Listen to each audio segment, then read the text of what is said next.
Hail, Layerzins! Welcome back to the Wyvern's Lair. I am Dungeon Master Wyvern, returning to the grand adventure that is the new Legacy Shard for Ultima Online. Tonight, we have some exciting adventures ahead of us. This is what we refer to here at the Wyvern's Lair as a guild adventure. So, what we will be doing is mostly the content of Published 2 for the new Legacy Seasonal Shards. That means Blackthorn's Dungeon, if it's unlocked, Legendary Foes, and the Vesper Museum Antiquity Hunt, kind of in that order of priority. We also have a Knighting. One of the squires of the Wyvern's Lair have completed the ordeals, the trials to emerge and join the ranks of the Wyvern's Lair as a full knight. And perhaps we also have a raising of an emissary. We'll see if that person shows up this evening as well. But it's going to be, hopefully, a great night of adventure and celebration, and I'm looking forward to it. So let's not keep everyone waiting. Let's dive right in and see how everyone is doing. We're going to go switch up the game scene here.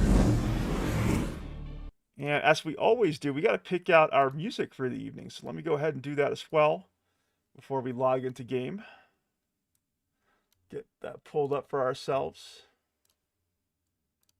I hope everyone had a great week, and I hope everyone's looking forward to hopefully a restful weekend with friends, loved ones, and family. And we're going to kick things off with some Atlantean Sword, I think. There we go. That sounds like a great way to start. All right, we'll log in. And as I'm doing this, I do want to thank Bonnie Masana Armstrong for making the time to speak with myself and my co-hosts, Nemesis and Shamanfire, just yesterday, in fact, for the next episode of the DM Wyvern's Ultima Online podcast.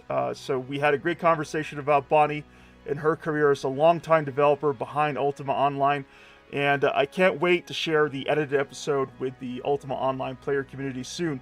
That's probably going to come out in 2 or 3 weeks, since I have other work that I need to get to first before I will be able to get to that edit. But I'm hopeful that by the time I'm able to release it, it will be of interest to the Ultima Online player community. And once again, I want to extend a heartfelt thanks to Bonnie for making herself available for the conversation, and a lifetime of devotion and service to Ultima Online and the player community.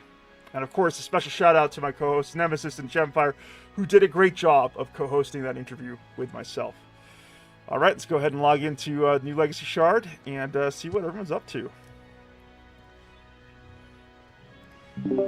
Hail, avatars of the lair. Hello. Hey. Hello. So we got a good crowd tonight. I'm glad to see it. Thank you all for coming by. Let me go ahead and put away my pets. And let's go and check up on everyone. So, if you are with me tonight for the Guild Adventures part of the Wyvern's Lair, I would ask that all of us descend onto the Guild Citadel.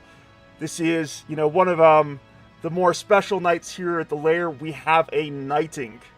Violence in video games made the 4 Guild Adventurers required to come up for a vote, and they passed their vote to join us as a full Knight of the Lair. Congratulations, Violence. You know how we do it here. We do have a formal knighting ceremony to get through. So I hope you don't mind if we put the spotlight on you for a while. Thank you. Great. Okay, so before we do that, let's do a quick check-in with everyone who we have here. Starting at the top with Argenbarger. Your player story matters here at the Lair.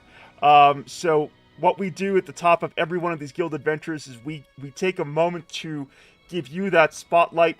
And the way it works is rants and rages. Oh, sorry, not rants and rages.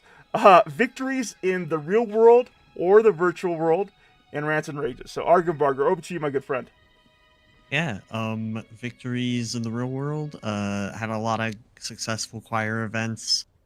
Got to pay tribute to a beloved choir member who passed this last week.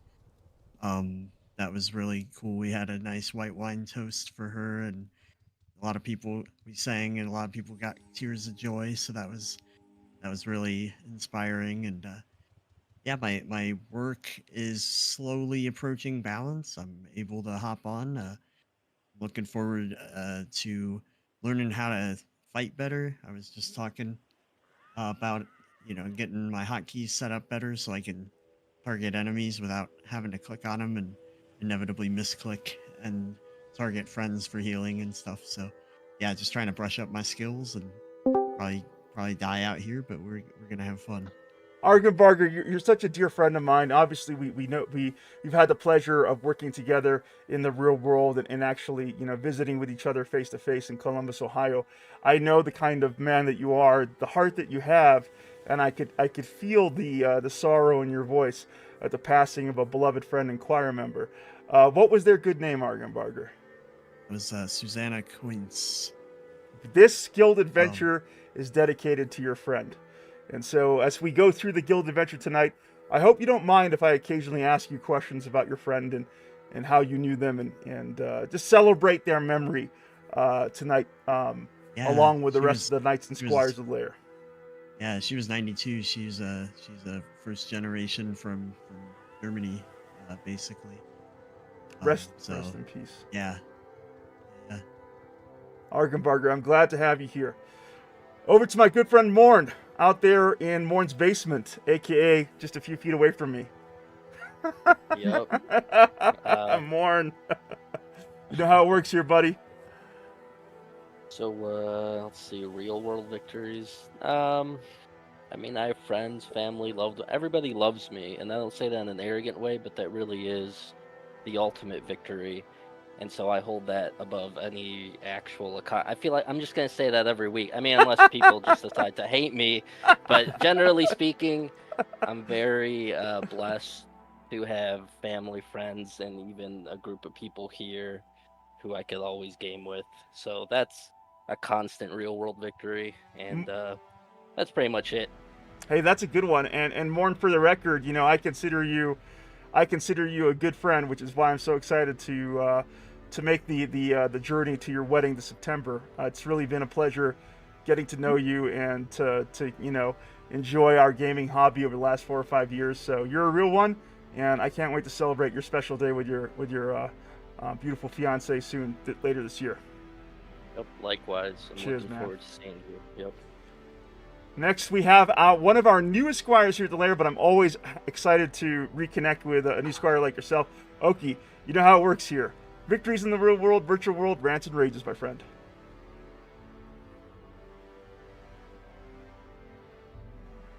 If you can get to your mic. Oki could be having dinner at this very moment. So that could be a real possibility about what's happening with Oki. So we're just going to jump over Oki to our good friend and co-host, Shavenfire.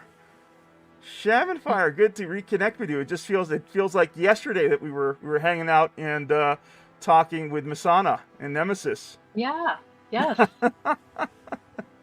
Which was fantastic, by the way. I loved being able to do that. I loved having you over and your presence in perspective. I thought you added something valuable to our conversation with Bonnie. So thank you for making the time for it. Oh, no problem. And I'm going to count that as my real world victory. So, yay! Hey, that's a pretty good one as far as, my books are concerned. To talk to, a seasoned developer like Bonnie, who's worked at a very high level on a great MMO like this for most of her career. That's definitely a cool moment. I'm glad that, you and myself and Nemesis had a chance to do that together. Speaking of coming in hot.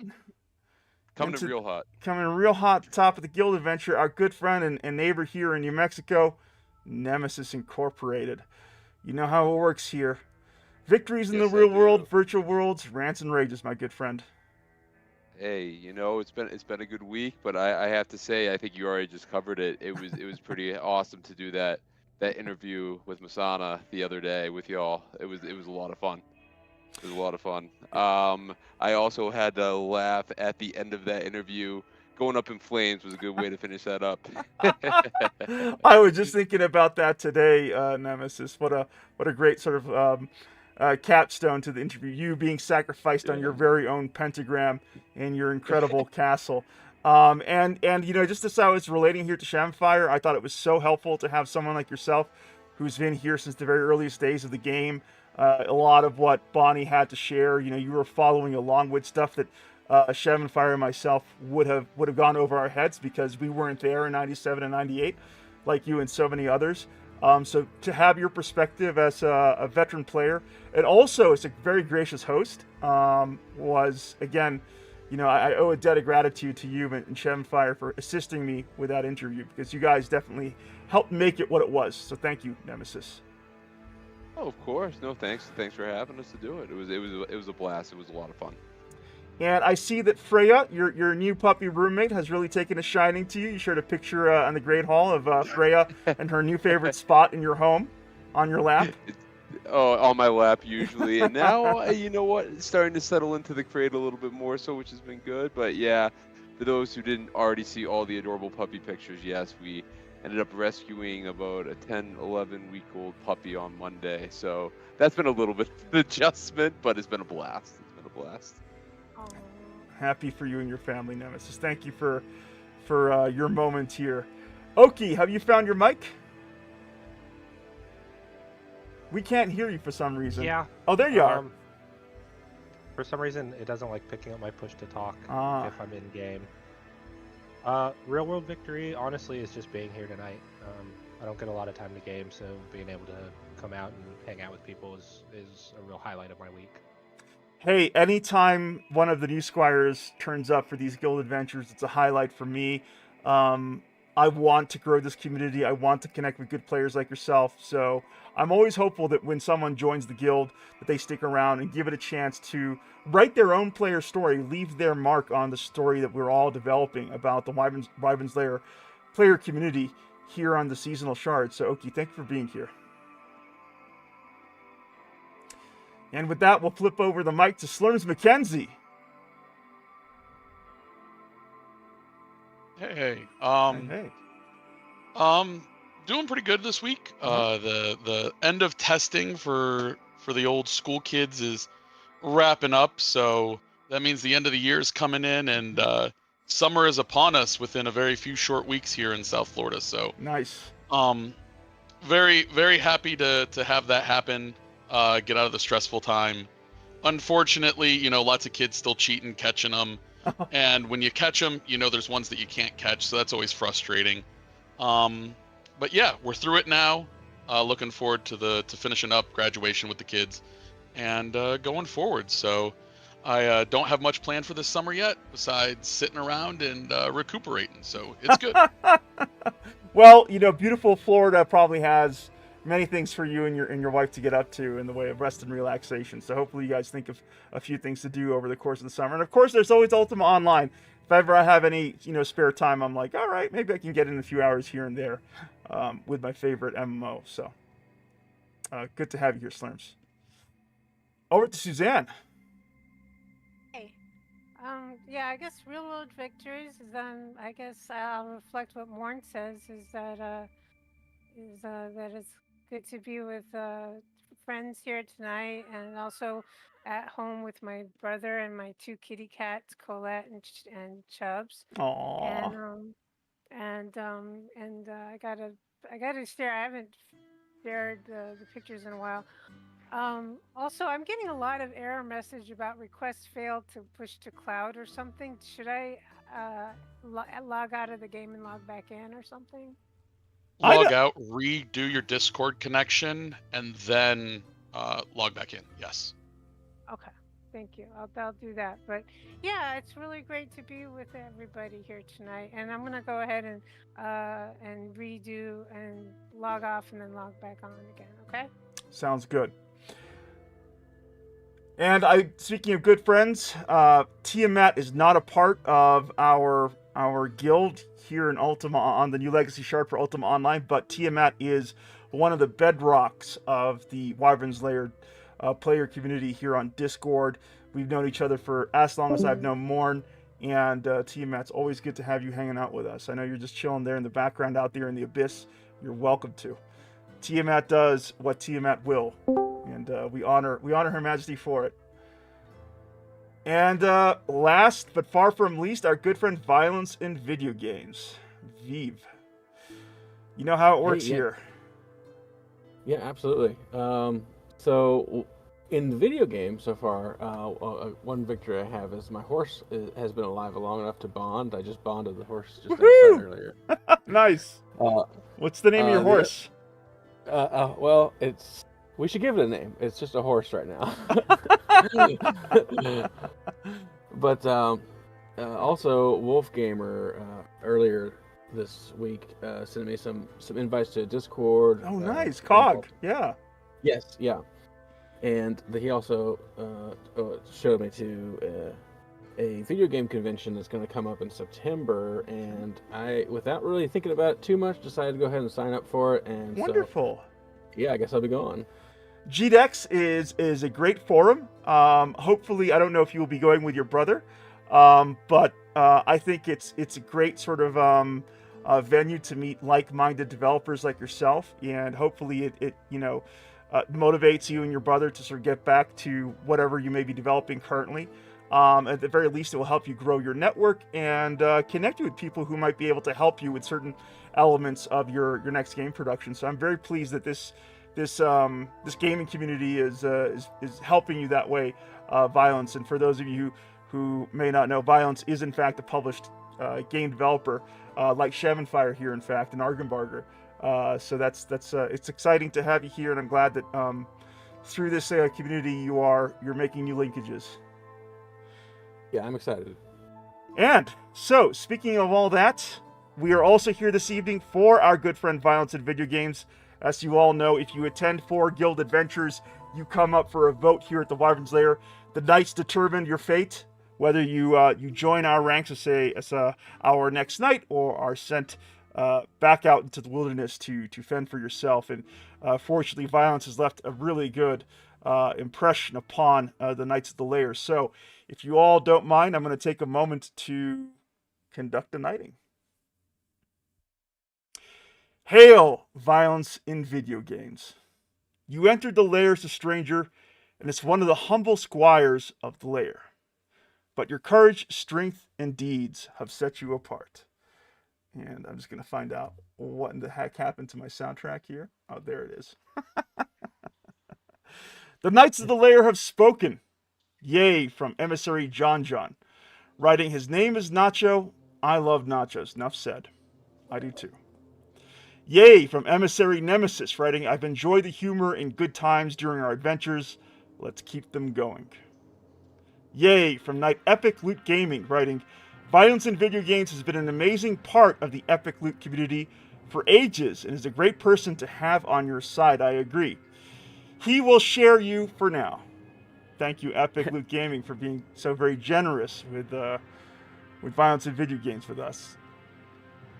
Yay from Night Tacker Knock, writing, nachos are always welcome to the party. Yay for nachos. I agree. Yay from Night Morn, writing, yay, he seemed cool and friendly. Low-key, but a pleasant addition. I agree. I think that is how I would call, when I think of violence in video games, I think of low-key and pleasant. Yay from Night Wolf Gamer, writing, dude, I love Nacho. I do too. Yay from Night Suzanne, writing, hail yay. He has such a cool name and he survived 4 guild adventures. I'm going to give that a hail yay too, Suzanne. Okay. Yay from Night Orc, writing, sorry, and yes, I'm not the best at checking Discord messages. We understand, Orc. It can be hard to get to those Discord messages sometimes. Yay from Guild Librarian Argumbarger, writing, very inspired vote, or VIV. Nacho is cool in my book. I agree. Yay from myself, Dungeon Master Wyvern. Violence in video games clearly loves Ultima Online, and has been a helpful presence since joining our guild, offering to create rune books and help out guild members as needed. What more can we hope for in one of our knights? Plus, he has an authentic passion for game development, and has even developed an arcade action game with his brother, Exterminators of Saturn, currently available on Steam. How cool is that? The Knights of the Lair have spoken. Rise now, violence, and claim your rightful place as one of the Knights of the Lair. From this moment forward, you are a full member entrusted with upholding the honor of the guild and shaping the destiny of the Wyvern's Lair of the new legacy shard of Ultima Online. Congratulations, my good friend. Woo! Go! LFG! Yeah. Yeah. Violence, anything you want to share? You don't have to, but Yeah. Well, I just want to say thank you to everyone because those, I really appreciate everything everyone said. That meant a lot. You bring a great presence to us, and I'm so glad to have met you through our good friend Epic Loot Gaming, who I'm excited to have learned that hopefully he's getting settled in Fruitland and he's enjoying sort of, fixing up his new home and hopefully getting back to the swing of things. So shout out to our friend Epic Loot Gaming as well. Lastly, before we resume the guild adventure formally here, we do have the raising of an emissary. This happens very infrequently here at the guild, but it's my great honor and pleasure to welcome Nemesis as our next emissary for the Wyvern's Lair. Since the day you joined the Wyvern's Lair, Nemesis, your support for your fellow knights and squires has made us a stronger guild. You've been a great presence in game and on our Discord server. You take pride in the Wyvern's Lair and enjoy helping out guild members, and you've always been thinking about looking for ways to build this guild into a guild for the ages. You are a great ambassador for the Wyvern's Lair to the rest of the New Legacy Community Shard, and have been a pillar of the Knights of the Lair. And I personally have enjoyed meeting you in the real-world realms, and I am delighted I have a neighbor nearby who shares my Ultima Online hobby. Because you love Ultima Online, New Legacy, the Wyvern's Lair, and for being a steady, reliable presence to our guild, I am so grateful you're willing to take on some extra work to help myself and the rest of the avatars here and help write the legendary story of the Wyvern's Lair. Congratulations, Nemesis, and welcome to TWL as our newest emissary. Woo woo! TWL, LFG, LFG. LFG, that's right. Let's fudge and go. Yeah. No, thank you. And little Nemesis is enjoying the moment too. Hey, no, little Nemesis. Thank you, Wyvern. Thank you, Guild. And you know what? Blackthorn's on right now. I don't want to hold anything up, so I'll make it short and sweet. LFG. LFG, let's go. So does anyone need the key to Blackthorns? Who has not been here to Blackthorns? Raise your hand right now. On Discord. I can't see you all. But I Okay. think Shannon and I would both need to get through our narrative quest No. to get in there, right? No, you don't need to get to Oh, your narrative okay. quest. Nemesis, would you be able to quickly run them through? Hold on, I was on mute. Let me just pull it up real quick. I don't know if I have the runes to it is the only thing. So hold on, let me pull it up. The key is just the earring, right? Correct. Yes. Yeah, let me just pull this up here. Violence, would you be able to help key them by any chance, or is that something that you're not too familiar with as well? I could kind of remember it, but I don't 100% sure. Okay. All right. Well, yeah, if you remember the beginning of it, and then let me pull. There's a guide for it. I just don't. It's been a little while since I've run it. So could I take the rest of the Knights of the Lair over to Blackthorns and leave Argenbarger and Shavenfire with you just for a little bit here, Nemesis? Yeah, perfect. Yeah, no Okay. worries. No worries. So what I'll do is, if you guys are ready to rock, I can send a gate when you guys need to get the Slurms, thank you so much, Slurms. I gotta make a note of this because I want to make sure I get decorations back to people at the end of the season. So I'm just gonna take a quick. No, screenshot. that's pure. If I'm giving you something, it's for you, or for the guild. For Okay, but I just I don't want to assume anything. But thank you, Slurms, for the Manticore Chew toy. That is very, very generous of you. I remember. Yeah, it's just I couldn't put it in the box because obviously I'm just a go-between person.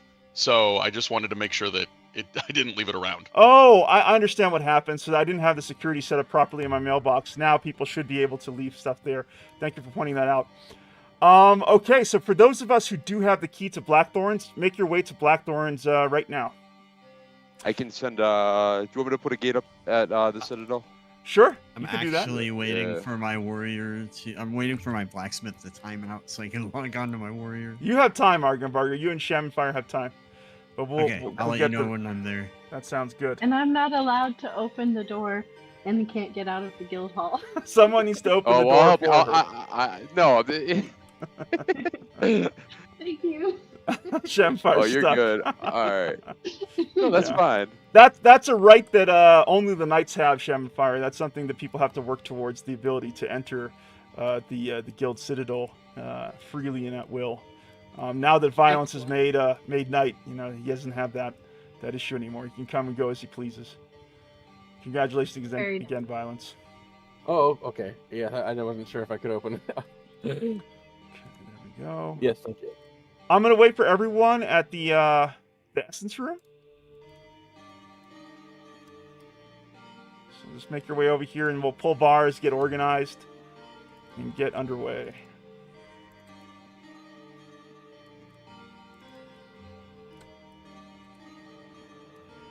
Should I go with everybody or wait for Nemesis? You're gonna wait for Nemesis, yeah.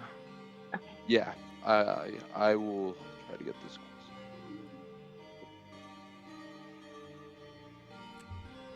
Okay, there's Oki. I'm gonna grab your bars, Oki.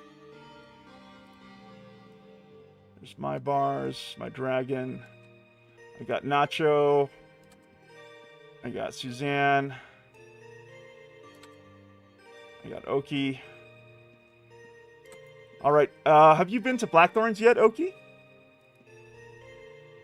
No, I haven't. Oh. How do I stable my pet? I'm just getting So by and self. to stable your pet, you're gonna talk to Halford, shift click, and then click stable pet. Yep. Elroy, welcome to the guild adventure, Elroy. Good to have you here, my friend. We're making our way over to Blackthorns right now.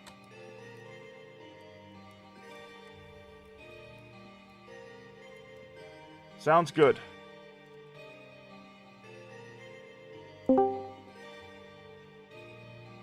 Hey, we got John here too. Look at this. Full house tonight. Thank you for being here, John. We're making our way over to Blackthorns. We're all gathering up at the Essence Room.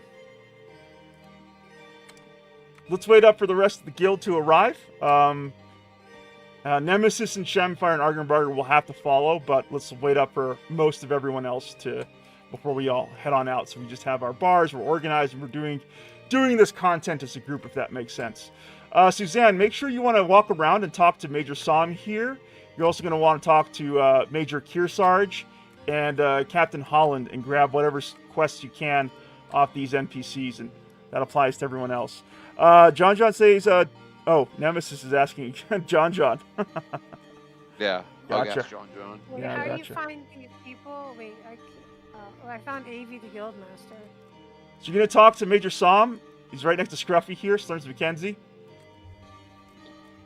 Follow me around. Major Kearsarge is here. Captain Holland. Shift click. Control Shift, Suzanne. Don't forget that. There we go. Thank you so much for the night sight. Appreciate that. Shibble, thank you for being there in the Stygian Abyss. Would someone mind sharing their screen so Tiamat can follow along on Discord too? Anyone here who might be able to share screen on Discord? What's happening in Ultima for our good friend Tiamat? I would do it, but I'd risk the health of the stream here.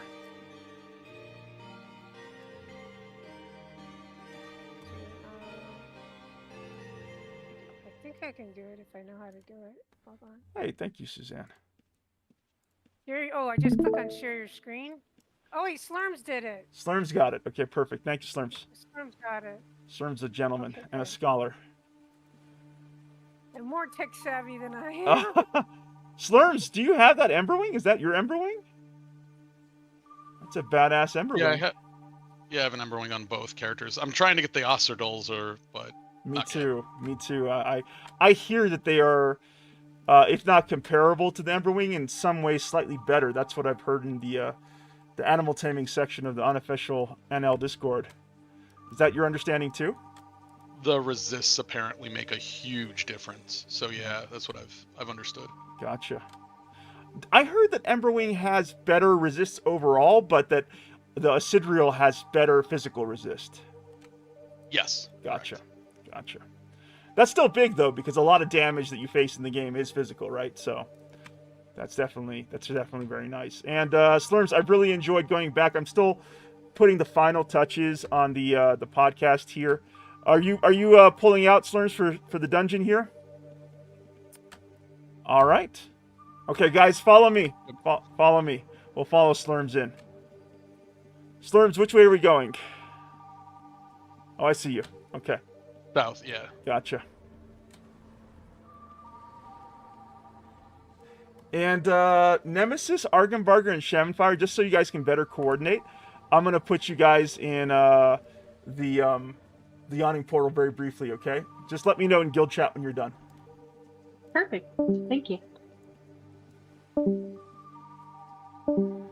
I crashed. I'm jumping back in. Okay.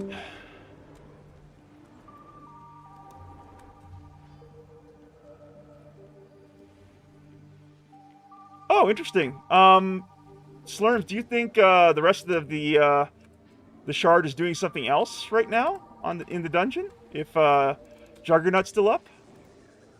No. They're in Arkansas. They're right above you. Oh, okay, gotcha. Remember, I have both characters that I play. Right. There you go. There's Slurms.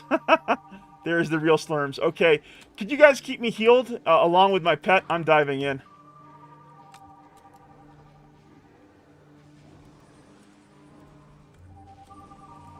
Heals on Deathwing if possible. Thank you. I should have gotten the tincture.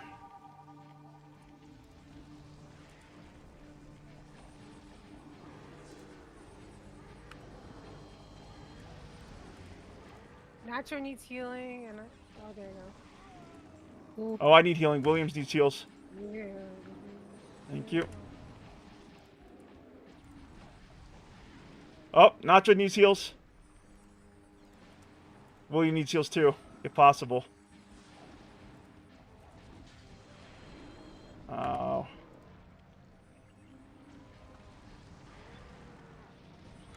Heals on William, please. Come on. What, we need it too far away. Okay. I'm moving back out of the room. I'm moving back out of the room.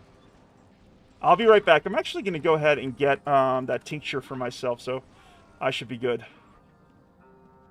Nacho, did you just get blown up? I did. Okay. We need heals on Nacho. I mean, Arez. Oh, you left. Okay. Yeah, I'm good. So maybe you could help Nacho get that res. Jeffy, I don't know how to do reses. Oh, I just died. Uh-oh. Yeah, this is gonna be a rough adventure for sure for for the guild. But it's fine. We're all here for the shenanigans. All right, I'm coming back. Who needs reses? I need reses. I don't even know where I am. Suzanne needs reses. Okay. Nacho, how you doing? I'm getting my regs. You getting your regs? Okay. Okay. Heals.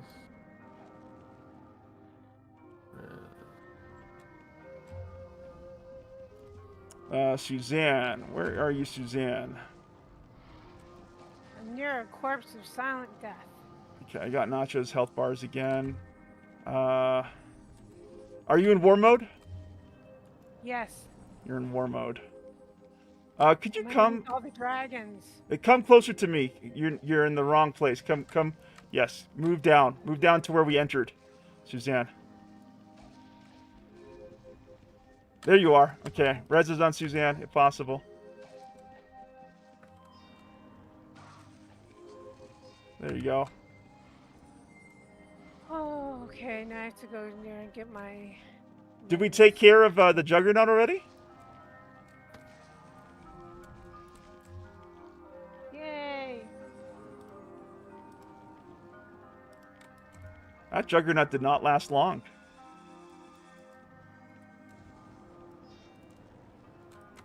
Where's the body for the Juggernaut? Over here? Oh, there we go. Yeah, it's the larger. It just says a Clockwork's corpse. It doesn't have the extra stuff on it. Gotcha. It popped for me. Thank you. Okay. All right. Follow the gang. Follow Scruffy. We're moving on to the next Dreadguard. Here in the wings of Blackthorn's dungeon. And while we're doing this, Slurms, do you want to just describe how this dungeon works for our new players? How the wings work and these Dreadguards and why we're doing them? Yeah, absolutely. So there's 3 wings of this dungeon. We'll just call it west, north, and south. Right now, the only 2 that kind of get cleared all together are the north and the south. The west, for some reason, has become broken up into killing the first 3 bosses, going south, doing the last 2 bosses west, and then going north. It kind of depends on what time of day you do it with the people who are participating. You have to do all of the kind of the mini bosses, which is what we're doing right now. They offer you 1 coin for themselves, but then they offer quests, which are 5 coins per, which are how people primarily get all of their coins for their rewards. Yeah. Yeah, the trader. Similar to foe points, except for they flow much quicker and much easier. Mm-hmm. And so you want to make sure you're picking up the quests every time you go through. They are daily, or they're just per reset quests. You could, if you do BT 3 times a day, you could do the quests 3 times. Which are fantastic for refreshing your house. One of my buddies who plays actually just lost his house, and we had to replace it for him. Yeah, it was one of those ones where he didn't, he got a little stressed at work, didn't realize it was popping, and lost it. Luckily, not tons of stuff, easily to replace, just time consume. It's a frustration. Yeah. But he hasn't been doing BT. So I was like, all right, man, you got to make sure you're doing BT because you don't have to even think about it. You will refresh your house just naturally. Yeah. So and doing each of those little, yes, absolutely. It's one of the better kind of experiences that they could have put on here. It's replayable. It's great. Lots of fun loot. Kind of every reason why you kind of play these kind of games. And so you clear the wings. And you unlock the Exarchs, the kind of Blackthorn's guards. And those head guards, the Exarchs, also award foe points, which also have 2 quests associated with them as well. But for one of them, it does take 2 clears of Blackthorns in order to get the bonus reward. So they do want multiple playthroughs in order to get some of the quest achievements and stuff like that. And the trader offers a wide array of different goods, quite a few drops that you can get off of it. So like the legendary foe points, if you're like, oh man, I'm just not getting that drop, run the dungeon 2 or 3 times and you're probably going to be able to get that drop as long as you're taking the quests in order to increase the coin drops. And that's kind of how it runs overall, like a very surface level rundown. That is a great rundown. So just to recap, Blackthorn's Dungeon is part of Publish 2. It is part of the events for Publish 2. It's the Forsaken Bloodline event specifically. And the initial dungeon consists of 4 separate wings, guarded by a series of mini-bosses referred to as Dread Guards. And once you defeat all the Dread Guards, you unlock the path to the Exarchs, which are the true sort of major bosses for the dungeon. So that's kind of... I was trying to attack a Minotaur and I'm dead. Oh no, Suzanne! I'm coming for you. Don't worry, I'm coming for you. Sorry. It's okay. It's okay. Blackthorn's Dungeon is a dangerous. It's definitely one of the more challenging pieces of content available on the New Legacy Shard. So if you're picking up death robes in Blackthorns, don't feel too bad. I pick up several each time I go through here, and I consider myself a pretty seasoned player. Which Dreadguard are we after next here? Harvester to the east of the south wing. Gotcha. I'm gonna grab Suzanne very quickly. I see Nacho's here helping out too. Oh, you got your res? You got your res, Suzanne? Yeah, I got my res. Perfect. Yes, Thank you, Nacho. Such a gent. Thanks, Nacho. Yep. All right. I'm looking out for John and Elroy as well. I'm keeping an eye out to see if they managed to link up with us here. Again, I'm doing usually several things at once, so if I seem a little spacey, I'm not, trying to ignore anyone.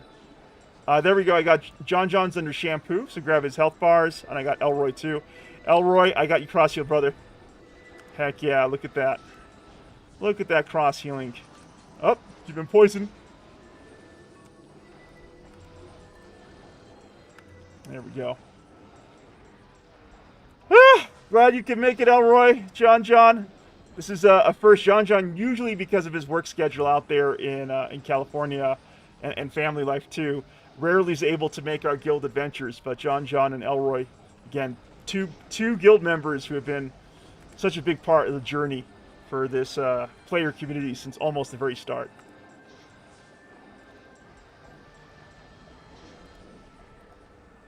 Nicely done. Good harvester.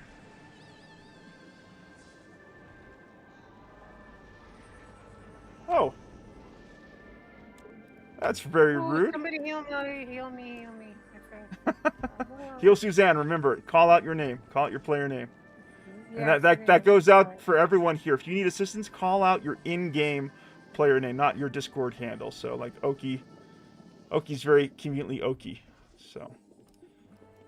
Oki, do you need a res? I don't see your health bars for some reason. Oh, there you are. Gotcha. Cool. Gotcha. Okay, this next one's fun. Elroy, you ready for this? Yeah, guys, remember, if you stay in one spot, you will die. Gotcha. All right. Keeping an eye on your health bars here. Could I get some heals on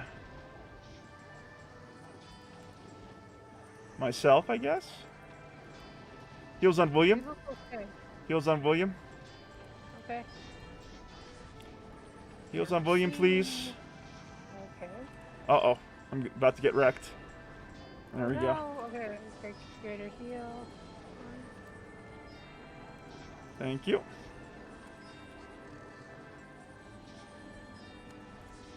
I wasn't able to land those, wow, Blizzard got wrecked. Look at this.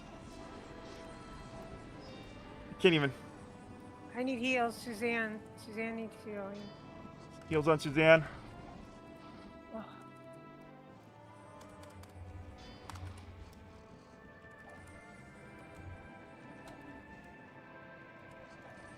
I think pets are fighting. Thank you.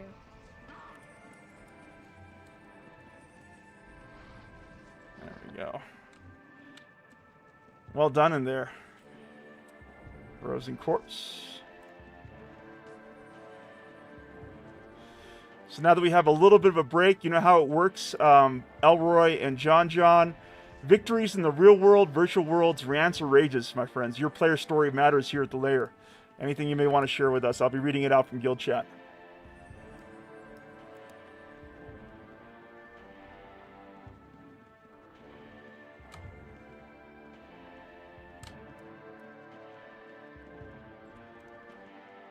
All right, so I guess this wing is done. So I guess it's the north wing, huh, Slurms? Most people will go west, but we'll see where people go. As I said, it changes based on preferences, so it might be the first 3. I see silent changes. It's hard to tell where people go, honestly. Right. But if everyone goes north, yeah, Midas will be first. Midas is that whole series of dread guards. They're painful to deal with. I mean, the wine elemental and how it makes you drunk. Yeah, the fact that it makes you drop your pants is pretty hilarious to me. Yeah.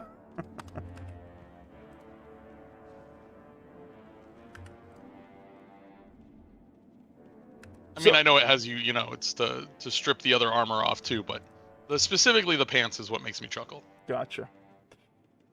Oki, how is it being back for you? We only had that chance to hang out that one time with Chironics and Parallax during a preview of some of the published 2 content. How is it being back for you with New Legacy so far? It's good. I'm enjoying it. Like I said, I haven't been getting a lot of time to play, but... Heals on William? Oh my god. Heals on Deathwing. I'm just moving. I don't know what's going on there. I'm out of there. If you are a spellcaster and are able to heal, please watch the health bars for our melee friends. Elroy's getting his heals good. Let me go and see about reworking my settings here.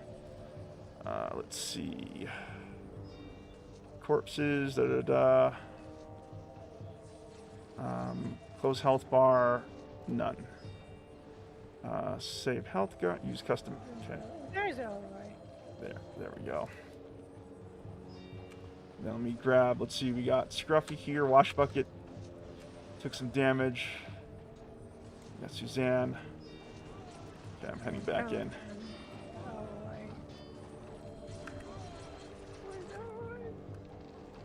we go.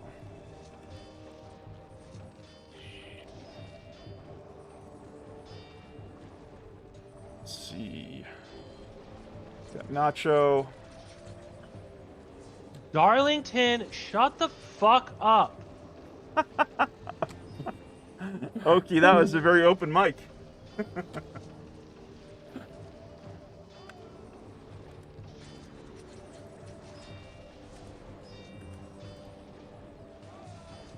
Sorry about that. No, it's okay.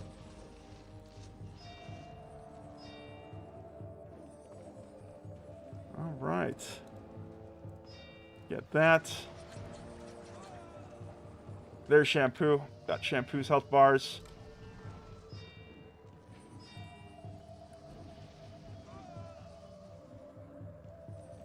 All right, we're good.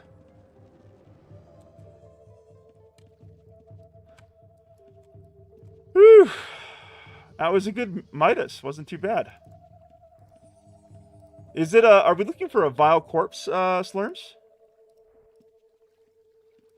Yeah, they're all vile corpses, I believe, for these. Gotcha. I found it. The Dread Guards. Yep, found it. Cool. Let's see what we had. That's an interesting bit of jewelry there. What's a braid? All right, the next one is Aram.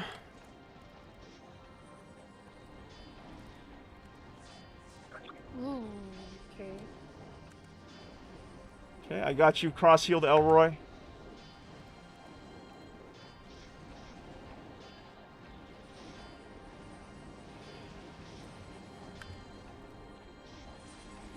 Okay, says my Discord is acting silly. Sorry, no worries. These things happen. Heals on Suzanne. Heals on Suzanne. Oh, yes. Heals on. Thank you. Elroy says, apparently I didn't get credit for it. Guess I never found the right thing to attack. It can happen. Yeah, thank you so much for the heals on Suzanne. Appreciate that. Again, sometimes I get lost. Like I need a heal, like nacho cheese, and like yeah, I get lost. Make sure you have the bars pulled for nacho cheese, Suzanne, shampoo, Elroy, Oki, wash bucket. I should get Slurms as well. I haven't been able to find Elroy's. Oh no, I need healing, Suzanne. Yep, heals on Suzanne, please. So far, so good. Aram's not too bad.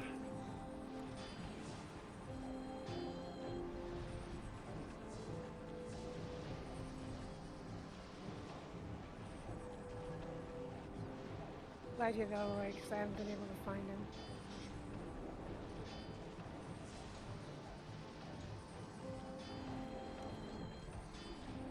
Yeah, Elroy's right next to me, so it's really easy for us to keep each other cross-healed, usually. I'm barring something truly disastrous. Nicely done. Golden Corpse. Let's see what this guy had on them. So how is everyone doing as far as picking up their house heirlooms? Does anyone have much luck there? I haven't found one yet, but I've found 3 on Scruffy and 1 on Slurms. Gotcha. I'm gonna pull in the rest of the gang. Oh.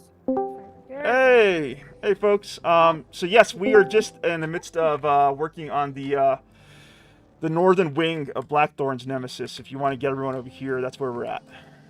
Sure, I will do that. And Nemesis, thank you so much for helping Key, Morn, Argon Barger, and Shemfire real quick. Appreciate you. Of course. Yeah. Of course.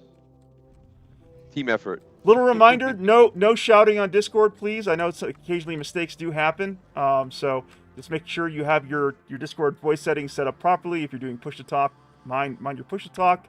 If you have an open mic, be especially mindful. Thank you very much. Oh, sure. Right. I can't rage out on people. Now let me do this. I am setting a gate to Blackthorns now, too. So all I have to do is wear the earrings, and that's... Yep, that's it. shit. That's all you There you need. If everyone has their earrings, go through this red gate, and we'll be on our way. Thank you so much. Oh, of course. Thank you. Fashionable. So how was it running Morn and Argon Barger and Shemfire through the quest chain? Did it take a little while? Well, you know what it is? I don't have any of the runes to the hot spots right now, so I was like, oh man, okay. But I was reading the quest line, and the hard part is I can't see where they're progressing, so it was just like having to walk through it. But yeah, no, we figured it out. Do you think we could set up some runes for the rune books to help people charge through next time? Okay. Yeah, that's what, it's just way easier because you can just do it in sequence, and you don't have to go running around to the location, right? Right. So. Yeah.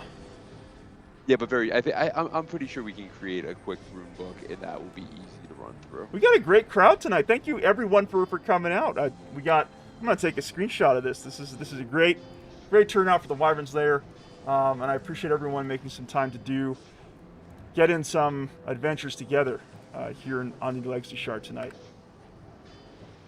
Because this is where I think an MMO shines, is that moment we all get together and create those experiences and memories. Picking up death robes and blackthorns. Back. So now that Argon Barger, Shemfire, and Morn are here, I'm just gonna do a quick recap. Slurms did a really good job earlier, but so this is Blackthorn's Dungeon. It is part of the event for Publish 2 that recently hit the new Legacy Shard of Morn, Argon Barger, and Shemfire. So this is really kind of brand new content for a lot of players. Essentially what it is a dungeon crawl, a mega dungeon crawl. So the first part of the dungeon crawl consists of 4 separate wings that players need to clear. Each of these wings is guarded by a series of mini-bosses. And the mini-bosses are referred to as Dreadguard. So, heals on everyone, please. Heals on... Oh, I got you, Elroy. I gotta get your pet too. So once you defeat the Dread Guards, you unlock the way to essentially part 2 of the dungeon, which consists of the Exarchs, which are the major bosses that you have to defeat in order to beat the dungeon, if you will. The reason why people are doing this content is because of the unique rewards associated with clearing the dungeon. Every time you defeat a Dread Guard, every time you defeat an Exarch, you accumulate these Forsaken Bloodline coins. It's like a special currency that you pick up over time. And you can spend these coins on unique item rewards and decorations on the NPC trader for the dungeon close to the entrance of it. And there are quite a few things that players are chasing for themselves. Everything from very cool decorations to unique pets, weapons and armor. So that's the reason why we're doing this. It's really fun, and in fairness to Ultima Online and Parallax, it's our content designer. This is really, from what I understand, Slurms, you can correct me, Nemesis too. This is fairly fresh in the way of, how some of this content is presented. Oh, okay. Yeah. I guess we still have more dungeon left, so follow us down. We're heading back down to the central room. It seems. Ooh, perfect timing. Yeah. Perfect timing. Now it'll We're be all the gonna- west wing for Bagball. Gotcha. Oh, look at that! Here comes Oblivion. Look at and this Morn. timing. Yes. Look at this. That's great. Morn's here. Where's Follow Argenbarger's the here? train. Follow the train. Oh, wait, did you Argenbarger? You're not in the guild? What do you mean? Somehow you must have been dropped from the guild. Let me give you a quick invite. I don't know what could have happened. Let me see. There you go. Yay! There is some sort of bug floating around that causes people to randomly drop from the roster. I don't know what's going on, but Oki here seemed to have been dropped from the roster a few weeks ago. I'm glad that you reached out, Oki, and let me know what the issue was, so we got that cleared up for you. All right, just going to follow the Congo line straight ahead. And if anyone has any questions about Blackthorn's dungeon or the content, feel free to ask them. We're about to take on the Dreadguard mini-boss known as Kragor. And his unique mechanic is that as you fight him, he occasionally throws out these things called bag balls. What you're going to want to do is you're going to want to pick up that bag ball, put it into your backpack, double-click on it, and then click on Kragor's health bar. So you're going to want to pull out Kragor's health bar. It's going to basically throw the bag ball back at this Dreadguard, causing some real damage. It's the best way to defeat him. Also known as hot potato. Hot potato, exactly. Exactly. I like how my horse just got mauled to death on the way over here. Oh, That's no. fine. I can always get another one, I guess. Yeah, should we tell our horses to stay out? Yes, probably. You Probably. can stable them in the main Oh, area. somebody heal me, please. Heal Suzanne. Yeah, it's Scruffy here, Suzanne. I can heal you, Suzanne. Yep. And I Say can also main get rid area, of do you this mean? rowdy soldier. Mean this area with the colored torches? Yeah, so you know I'm getting attacked, that's why. I gotcha. I wait. Stay where you are. Stay where you are. There you are. Where'd you all go? Sorry, I had to put pizza in the oven. We're at Kragor. Kragor's. All right, Gregor. Perfect. Yep. This room with the essences is okay for horses to stay in. You can also stable as well. So if you come over towards here. Okay, heal. Oh. Yeah, this should be pretty fun. This is gonna be. It's gonna be an experience Nemesis with all these new players taking on. Heck yeah. Taking on the mega dungeon. So yeah, you want to pick up the bag ball if you can, put it in your backpack, and then throw it back at Kragor. So anywhere out here then? Yo. Shaman Fire. Yeah. Are you in the struggle bus a little bit? Yeah. I'm a frequent rider of the struggle. I have a bus pass. I think we all do when we do Blackthorns. we all get put on the struggle bus.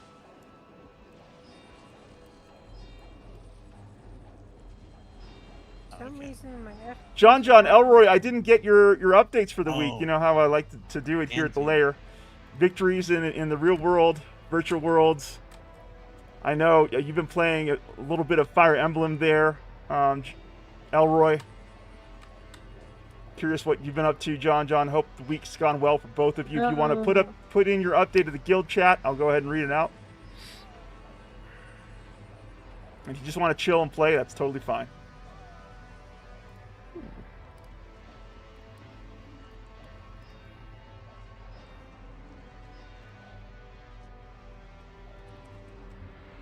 That was good, Kragor. Okay, we're all heading back. So we're all heading back to that central room, so follow the crowd. Perfect. Yeah, and we're staying right here. Somebody is around. Could you let me, please? John says, doing good. Busy with school activities, events with my kids. Rock on, John. Could somebody res me, please?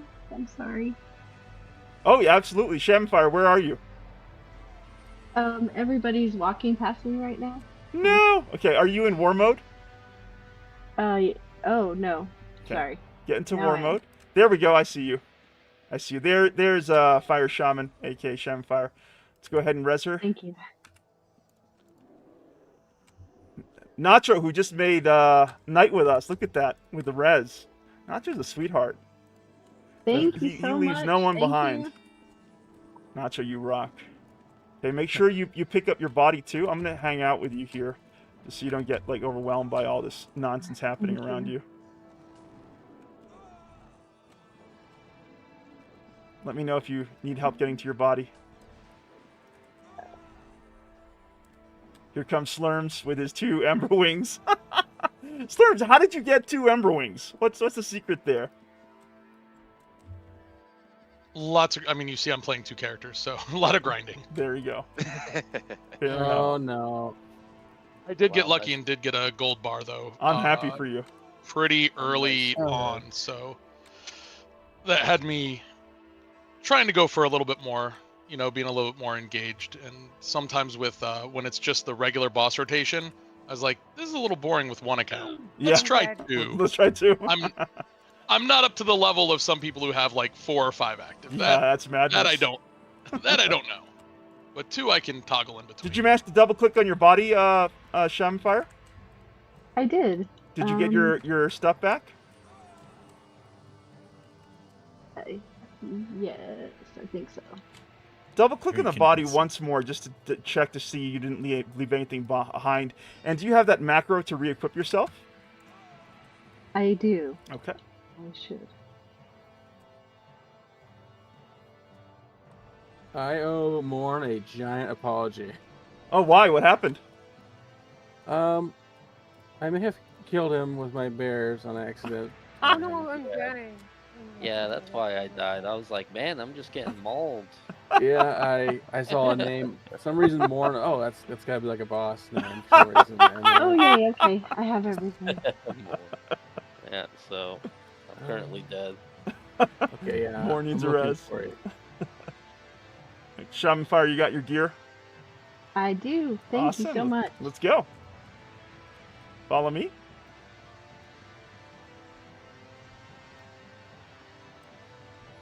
Look at this. The whole gang's here. Elroy. Violence. Did we get Morn up? Are you in war mode, Morn? Make sure you're in war mode so we can see you. I'm in the... Oh. Well, yeah, sure. What's up? Okay, I'm going to go back. Make sure we got Morn, too. Oh, they remixed one of, like, the first songs in here. Yo, I'm alive. That's a lot of elite Oh, cards. wow. I get free robes? You get free robes, too, out of the deal. Yeah. Nice. Oh, those D robes? Oh, yeah. Oh, yeah. Alright, gotta click on my corpse. I got There plenty we to go. spare. Don't worry, Morn. Let me pull the Let's bars for your go. pets. Voila. I got Ember Wing for Elroy. I'm going to put that together, actually. Nacho cheese. With koala. Argon burger up there. That looks good. Okay. Elroy says, I decided to take a break from trying to Iron Man Fire Emblem. Probably good for your sanity. To instead playing Fire Emblem not in Iron Man so that I could time how long it takes to beat part 1 and give a challenge to someone else. Sounds good, Elroy.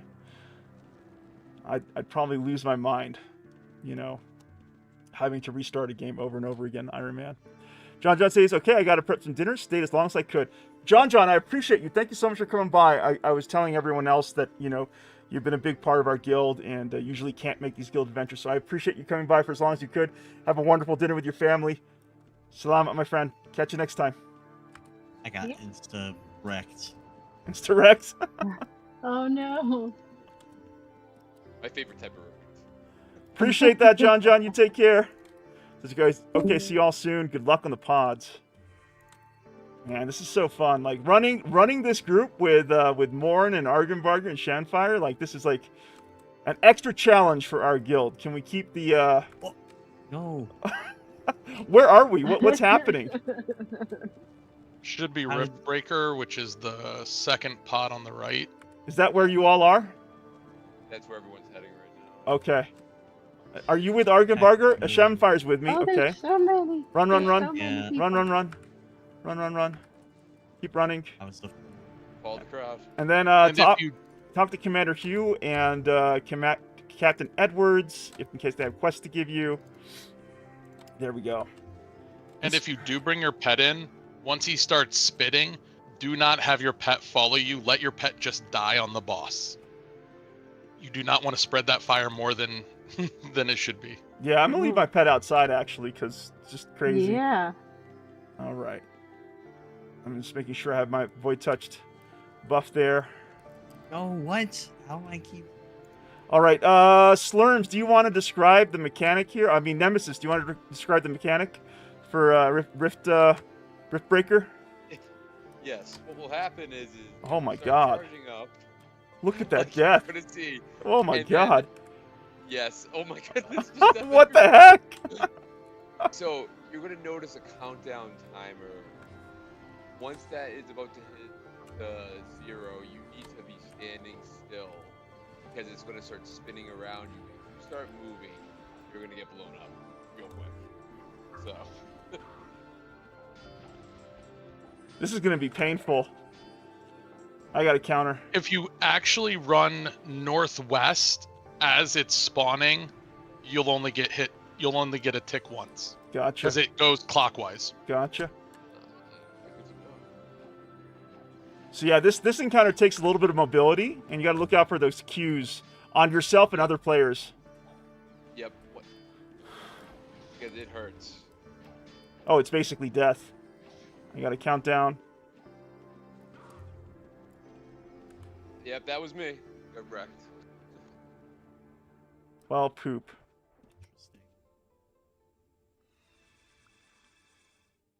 Oh my goodness. Someone needs a res. Oh, that's hey Nemesis. yeah, I was gonna say I got wrecked. You. Someone came into my bubble. Was that me? I hope not. No, it wasn't you. It wasn't you. Your safety bubble. My safety bubble. Hate it when that happens.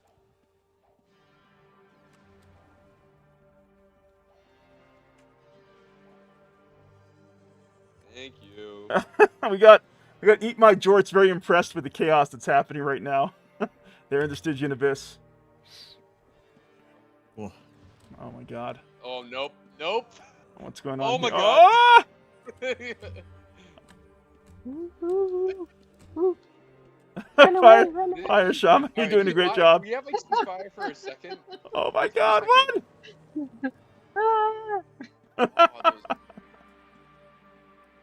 Where is that? Where is that nerd? Where is that Rift Taker? Rift Breaker. Heartbreaker. There he is. Heartbreaker, Rift Maker. Yes. Oki needs a res, I think. Oki, where are you, buddy? There I am. If anyone has eyes on Oki, Oki just got. Okay, Oki, cool. Oki's up, I think. Oki's up, okay. Alright. Get my regs.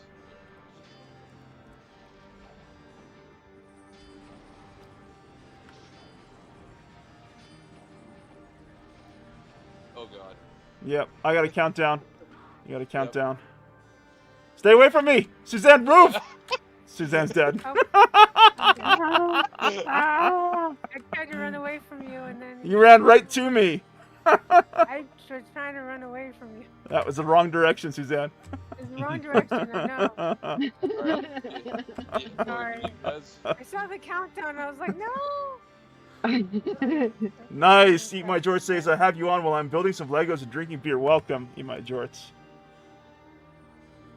Okay, Oki got her, so that's good. Oh yeah, somebody's on the chat. Hi, how are you? Instant dead. Oh yeah. This is controlled chaos, I guess. It's kind of funny, Nemesis, because like the more people you have, the quicker Rip Breaker goes, but the more people you have, the more death robes you seem to pick up along the way. Oh yeah. Oh yeah. This gets There's busy. nothing controlled here about chaos. Nope. Yeah. Oh, I'm gonna get wrecked. Oh, no, I'm good. Someone else wasn't good. Oh! Oh, I almost got wrecked too. Oh, you got a countdown on me. Run! Stop! Stop! Stop! Stop! Stop! Stop! Naz, don't hang out with me. Okay, I'm good. Everyone respect their bubble. Thank you very much. Thank you. Elroy needs a res. Alright, Elroy, I can grab you in a sec. I am worth it. Oh no. Oh boy. Oh shit, a lot of numbers. A lot of people about to blow up. Stay the hell away from me. Oh, dang it. I also got all dang it. Oh dang it. Elroy.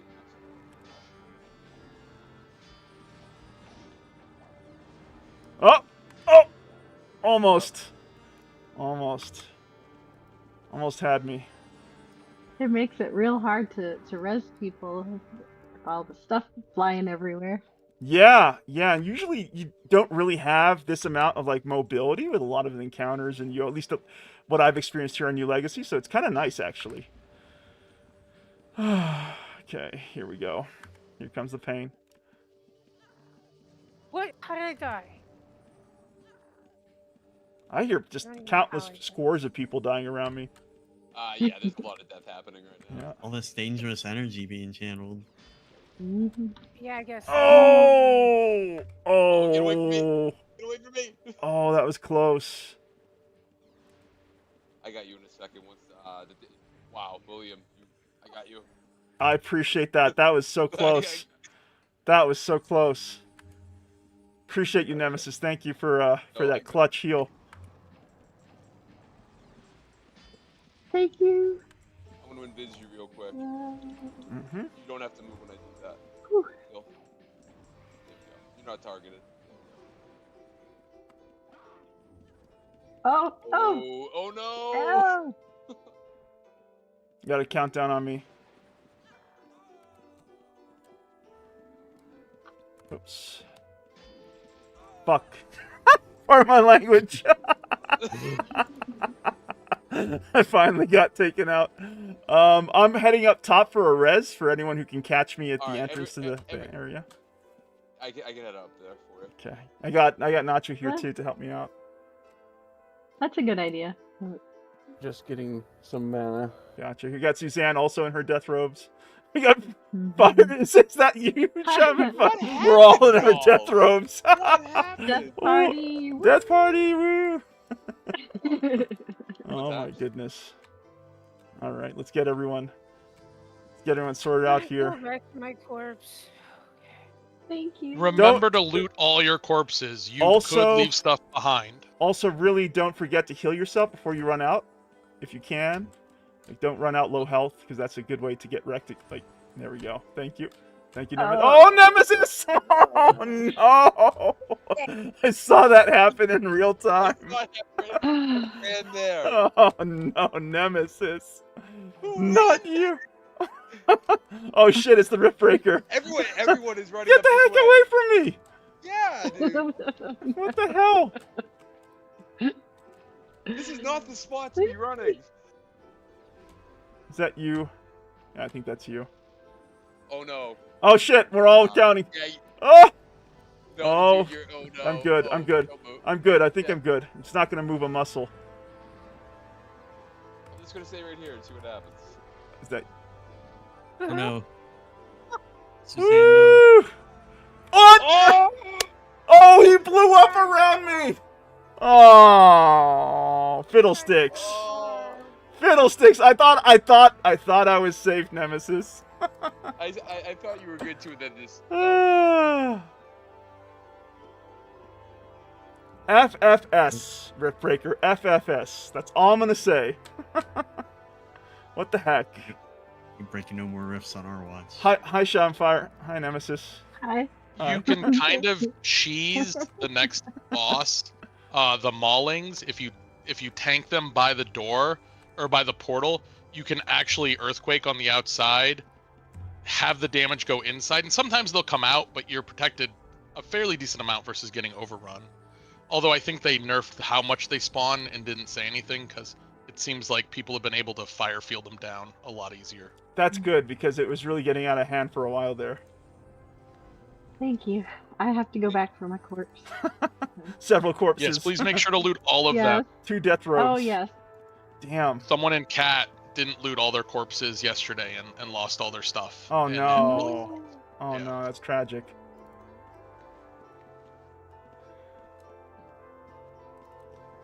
All right. I got 1,111 Forsaken Bloodline coins. I'm rich. I have no. I would like to get the Shadowmane, but I've heard mixed reviews about the Shadowmane as a pet. So I want to do a It's little bit. stronger than a horse, but it's not actually a nightmare. Well, that's disappointing. So where are we going next? Does anyone know? Should be the top right pod. Top right pod? Okay. So north, east. Elroy says, how many slots does it take? Does it take 2 slots, I think? 2. 2. It takes 2. So you can have it and like a mana core or something like that. So it is good. It's just it has a specific purpose. Because it definitely is a combat pet. It's more than like 50 health. But what's the draw? Why Shadowmane? Like what's the deal there, Slurms? Like why would anyone want it if it's not quite a nightmare? It has to have something going for it. Because Nightmare's 3 slots, so you can't have like a powerful pet and a Nightmare active. So if you want the look of a Nightmare and have like your Mana Core or your Drawworm or something like that, which are 3 slotters, it gives you a little bit more than say a regular horse. And since you can't ride the Pachuxo or however you say the Ostard's name, the only other one I think is Fire Steeds are 2. So you could have a Fire Steed or that. So if you don't have a Fire Steed book and you're not looking to ride a Fire Steed, I would probably put it equivalent to just a little weaker than a Fire Steed. But it's just because Fire Steeds on this server are really pretty good.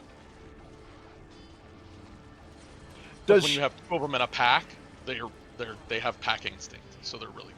Got you. Does Shadowmane have like a particular sort of edge in terms of like a particular attack? I heard it's a spellcasting pet. That I'm not 100%. I can't answer. Gotcha. Okay. I have not picked it up because I do not have Nightmare the beastery for it. Yeah. And I haven't decided if I want to spend the 100 points on one yet. So I keep doing Vey in hopes. Yeah, I kind of want to get Shadowmane, just because I've reached like 1,000 points, and I feel like okay, that's the capstone for the dungeon, along with the Void Scarred boots, which Elroy picked up on day 1. I'll never forget that. Was an awesome drop for Elroy. Look out for the Void clones. We're looking for the Void clones here. There we go. Got to kill the Void clones. There we go. So far, not too bad. I think you're right, Slurms. They seem to tone down the tankiness of the Maulings. You know. Yeah, the other day there were a bunch of people with fire fields, and it seemed to be no issue at all. Gotcha. I remember the days of Nemesis and I holding out in one of these little cottages. You remember that, Nemesis? Just in to sheer, survive, man. in sheer terror. Yeah, right?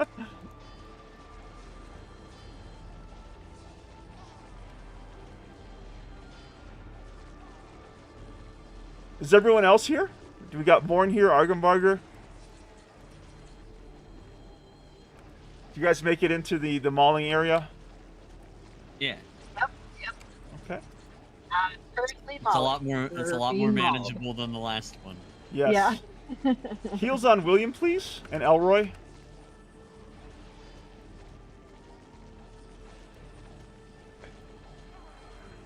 We got Elroy. Okay. I'm still trying to get at that Void clone. Hey, Garrus, out there in the Stygian Abyss. Good to have you here. Heals on William, thank you. Hello, Wyvern and crew. Good to have you here, Garrus. Definitely need to. Yeah, I'm trying to get to Deathwing. Let's get. Hey, I think that worked. Woohoo!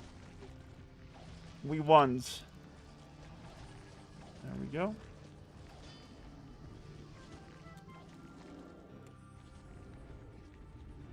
Corrupted Rupture. A Monstrous Corpse. There we go. Amazing how many clean bandages Mullings dropped. Ooh, I need bandages. Yeah, thank you for reminding me. Shaman Fire. Could you tab out of war mode and tab back in? You should be able to.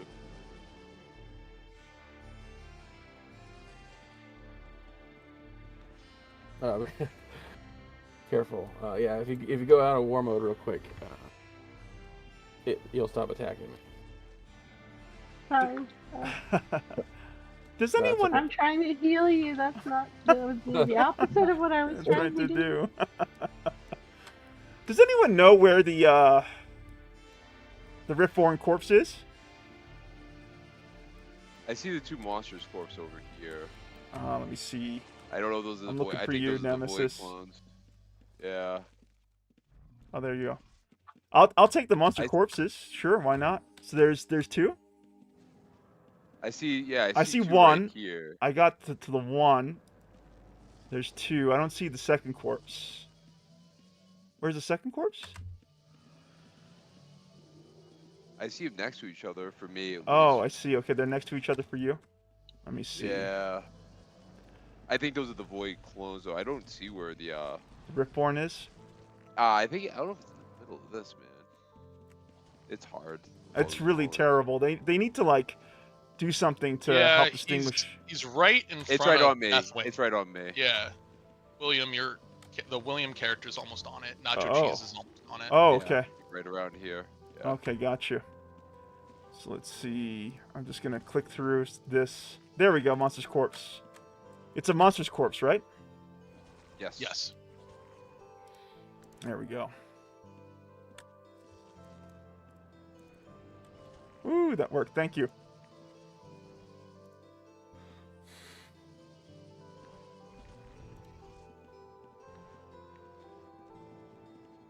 My auto loot is like bugging out. It's Yeah. spamming that I can't reach and too many objects. Yeah, a lot of people turn off auto loot for this encounter for that reason. Oh, I see. Yeah, it wasn't working and now it's working. But I still can't like reach into it. Yeah, it's quite slow. It's like going through all these things. It's like, I'm not gonna let you take my soul. Take it. It's like, no, it's not giving it. There you go. How do you stop targeting or It's under agents loot, and then you can like turn off the modern loot gun. You can do it. Okay. Just temporarily until it stops spamming. Okay, I think that's good for me. Like sometimes I can get it, sometimes I can't. I'm not gonna worry about it. So next is the Gnarled Veilkeeper Nemesis. Yep, I'm a people have just started it. Okay, I'm gonna wait outside for everyone else so we don't get Yeah. split the party. I got Argenbarger here. I got Oki. Oki, how are you doing? Are you enjoying the dungeon? Yeah, this is wild. I really, Good. I'm actually like really impressed with the mechanics. Parallax is a They're a lot of badass. fun. Yeah. Love the little bubble. Elroy's going on ahead. Okay, I got Argenbarger, Suzanne. I'm just waiting for Shamfire. I see her coming up. All right, we're good. Big Follow. lightning Where's strike Morn? outside just- Sorry, I just unmuted right now. I'm on a phone call right now. So Okay. I'm a little busy. But Okay, yeah, gotcha. sorry. Okay. All right, we're gonna come through this gate. Slurms, you want to describe the mechanic here for folks? Yeah, sure.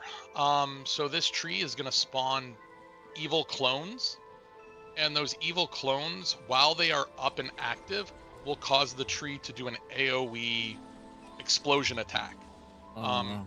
You can continue to attack it, and if you can heal through it, I wouldn't suggest it. But if you hunt down the evil clone, the double, once it dies, should stop the actual explosions. The clones will teleport around, so you think it's dead and it's not. So if the explosion's still happening, there's an evil clone up somewhere. Oh, I didn't know that that's how it works. So we got to really look out for those clones. Speaking of clones, I see an evil Oblivion. Oh, thank you. He got super wrecked like right away. The evil one. Like Clones. immediately. And then there's Like clones of Arceus. us. Yeah, there we go. Got Oh, him wrecked. I'm dead. Oh no. No. Slurms. Yeah, I was on the one problem of having two characters. Elroy, I'm on the tree. If you want to cross you with me, that'd be amazing. I must have gotten too close. I got Back you. here if I you got need you, drugs. Elroy. Good, good, good. Let's keep Well, on you've got crossing. you. Yeah, The tree to walk we can around. cross heal through each other. That's my payment for staying alive with both characters on Riftbreaker. Yeah. Evil Notch clone? Yeah, they go down so fast. They- Hardly even target them. Where's Deathwing?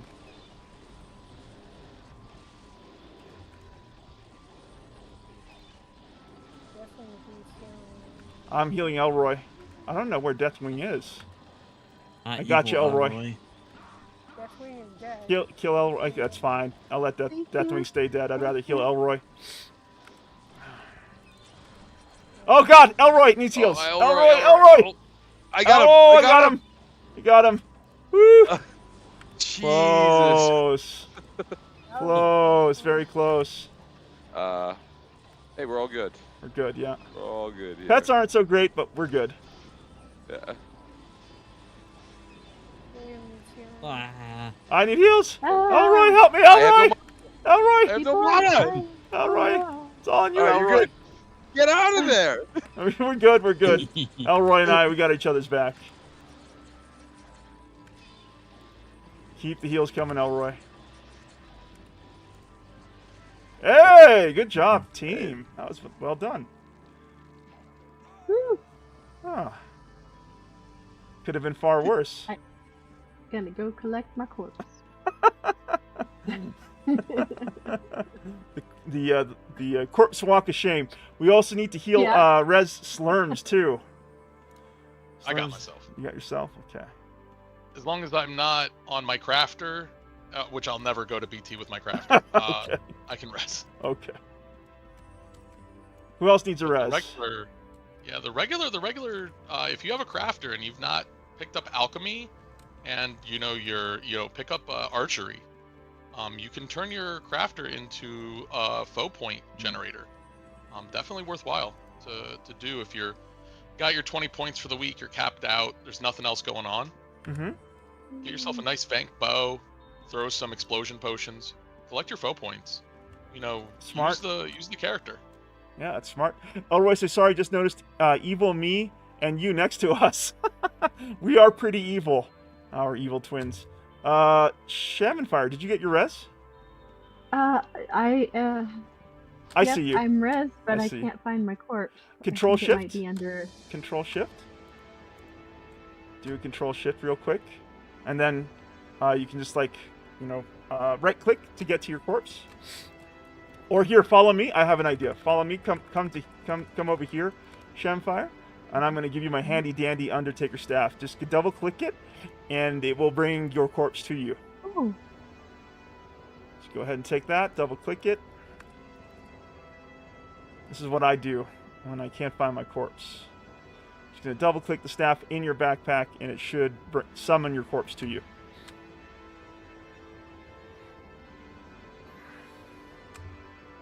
Now, the one thing does the Undertaker staff summon all of your corpses to you? That I do not know. Are you okay there, Shavenfire? I did double click it and it summoned all. In your backpack? Yeah. That's weird. It should work. It's never. It's very weird. Hand it back to me. Let me see. Let me take a look at it. Okay. Just drop it onto me. I mean, I see a corpse right here, like right. If you go look at where Zoidberg is, there is a corpse of. Oh, I see it too. Yep, I see it right over here. Right over here, Shamfire. Corpse of Fire Shaman, right there. Thank you. Control right behind Shift. the tree. Yep. Control Shift. And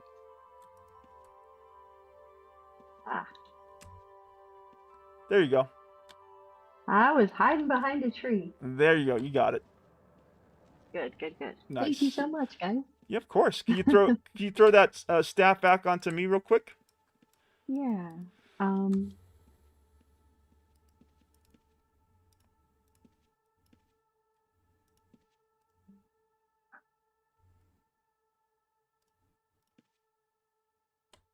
Oops. I think I might have set it on the ground. Oh, I found it. Don't worry. We're all good. We're all good.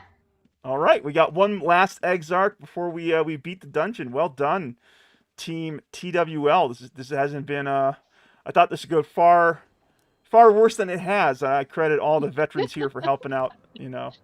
Thank you so much. Hey, I aim for not as bad as it could be. I get my hotkeys set up on the fly. It's been educational. Nice, Argenbarger. Yeah. That is fun. All right, you guys are. Let me make sure we got Argenbarger, and I guess I'll wait up for Argenbarger and Shamfire just to make sure that they don't get left Shannon behind. teleported back to the previous one. Oh, oops. There we go. We got Argenbarger and Shamfire in tow now. Excellent. And we're going to take on the last Exarch here. So are the other areas like red herrings, or? You know what? You can visit them, you can explore them, but there isn't anything to fight in them just yet. So there could be secrets. I mean, we could spend some time after we get done with Volthar here, who is the last Exarch. We could just do some exploring. there is a final quest in the one. Oh yeah, true. Clear it if you've not cleared it before. True. I'm healing you, Elroy. I got you cross-healed. Which, to be fair, I did not realize until about 3 weeks ago when I was in here and someone was like, hey, go get it if you... I was like, I've done this so many times and I didn't realize it was there. Yeah. There's a surprising amount to be just learned through tribal knowledge in this game, I find, Slurms.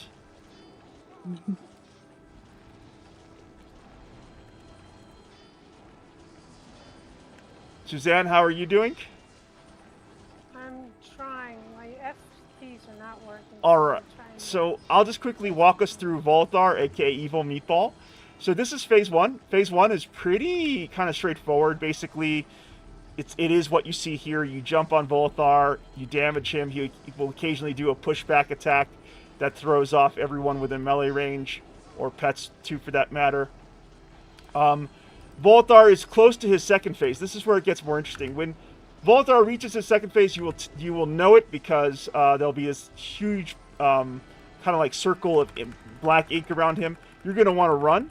You're gonna want to run from the bombs. Yes, run from the explosion balls. There you go. Exactly. Yeah. So now what you got to do is throughout the rest of the encounter, you got to watch out for that little visual cue that he's gonna give off. You're gonna see like this little spurt of him throwing out these explosion balls, just like this, and you have to try to run exactly. Exactly. Because I was using my lightning against him for a while there, until he did the black ink thing. Ah! To attack him again?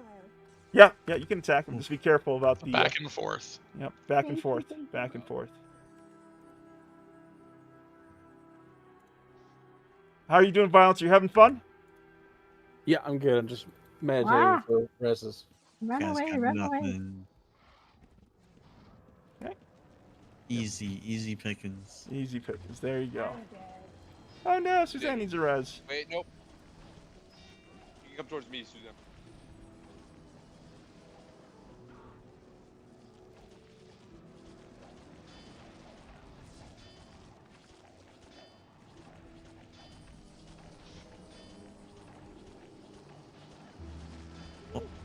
Yeah. I'm like right next to my corpse, and then I went to pick up my corpse, and then I died again. Oh no. That was me in the first room. Happened more than a few times to me here in Black Run, Hills. your move, Suzanne. Oh. I almost died. So far, so good for me. Just Riftbreaker managed to give me 2 death throws. But again, I credit everyone else here for keeping me alive. Not through any talent of mine, really. Just me running around saying, "Please heal William!"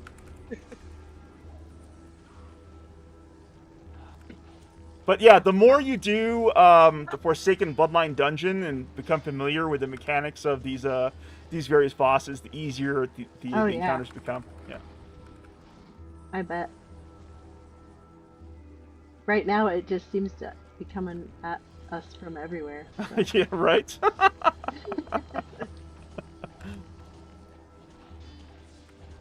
Okay, run. And if So you're familiar tempting to with stay and just Manticore, tank. this is also a very similar fight. Yeah, you're right, Slurms, with the that sort of like those mines that he puts out every once in a while. Mm-hmm. Yep. Avoid demon. Hey, that's it. Let's go. Let's go. Good job, everybody. GG team. Well done. Anyone get some wonderful marinara? LFG. Nemesis, I agree. LFG. Refresh you. Thank you. Oh. So what is up with the marinara? Someone has to explain this to me. Why is everyone after the marinara sauce? Because it's a meatball, Because of course. it's so flavorful. So flavorful. All right, so for those of you who have never done Blackthorns before, come meet me outside when you can. And then I'll take you over to Victor Blackthorn, who I guess is the big bad for this season. So I'll hang out here with Argrimbarger. So I'll wait up for Sheminfire and Oki, and then I'll take you guys over to our man Victor here to toggle off. Where are you going, Argrimbarger? Come back here. Oh, just following the crowd. No, stay with me. Stay with me. Ah. We'll just the compulsion to follow the crowd I can totally get. There's safety in numbers. You're like, don't leave me behind in this dungeon.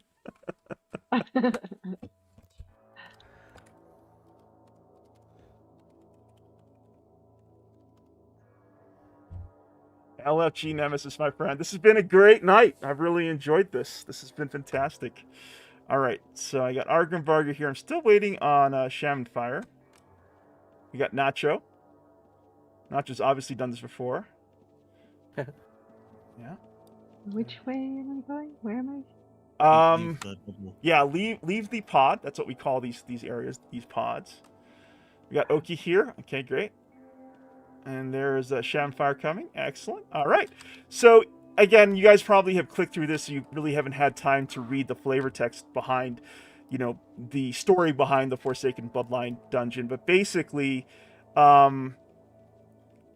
this man is obsessed with claiming power. His name is Victor Blackthorn. He believes he's like the true heir for these lands. And you got to follow me through here. This is right. So this is where we're going to find Victor Blackthorn. So you're going to have a conversation with Victor. He's basically going to say that, I expected you to defeat my exarchs, but you haven't beaten me. That kind of a speech. And he's sitting right next to here to a portal called Beyond the Void. once you finish, you feel free to read what he has to share with you here, and then you can claim a 10,000 gold reward. And this is a one-time collection, I believe, so you only do this once. Mhm.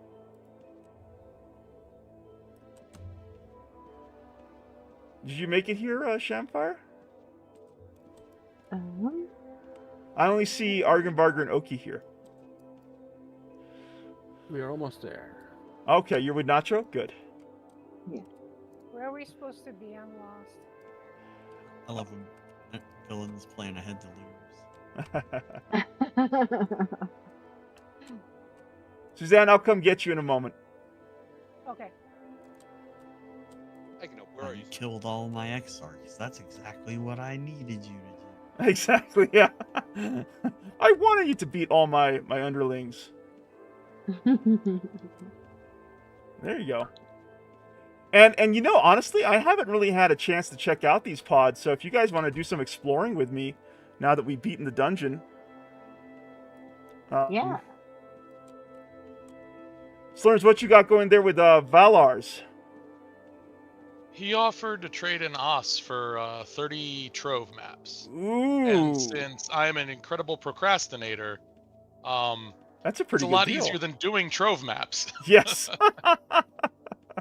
Hey, that's a nice quick Aussie for you there. Yeah, I just got to check how many I had, because my friend has claimed quite a few, so I just got to check my... if you're short by a few Trove maps, I'm happy to donate a few from the guild to you. You've given us so much over there.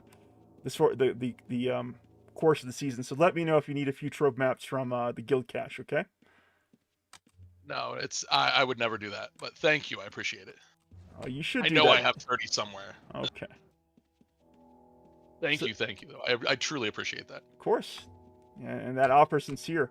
So Shamfire, Argenbarger, do you want to do some exploring now that we've beaten the dungeon? Yeah, that'd be great. Okay, so that was obviously Victor's pod. I believe the pod over here to the left is also unpopulated, so we can just poke around there and take a look. And each of these pods are like little shards, if you will, of cities here in Britannia. So I think this one that we're heading to right now, you'll recognize it as Moonglow. I recognize it now as Moonglow because of the very distinctive garden and the ruins here. That's iconically Moonglow. And so this hasn't really been... Oh, I'm glad to see Slurms and Oki here in Nemesis with us. Thank you for hanging out. Yeah, you know, we're usually so keen on beating the dungeon. A lot of players don't take the time to go off the beaten path, and I feel like you just kind of miss out on absorbing a little bit more of the game world.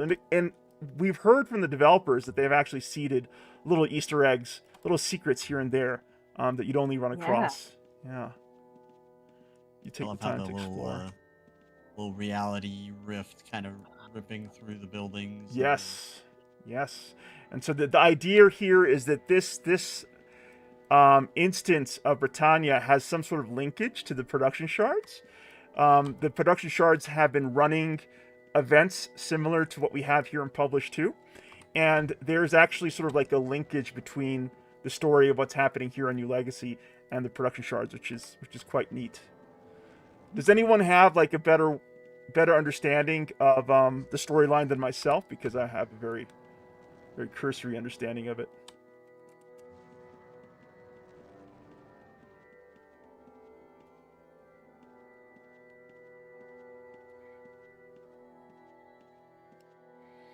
I guess that's Moonglow. So I'm gonna head out of this pod. And it's kind of cool to see a shattered version of Moonglow floating in the void. I see Slurms negotiating hard with Valars there for his Aussie.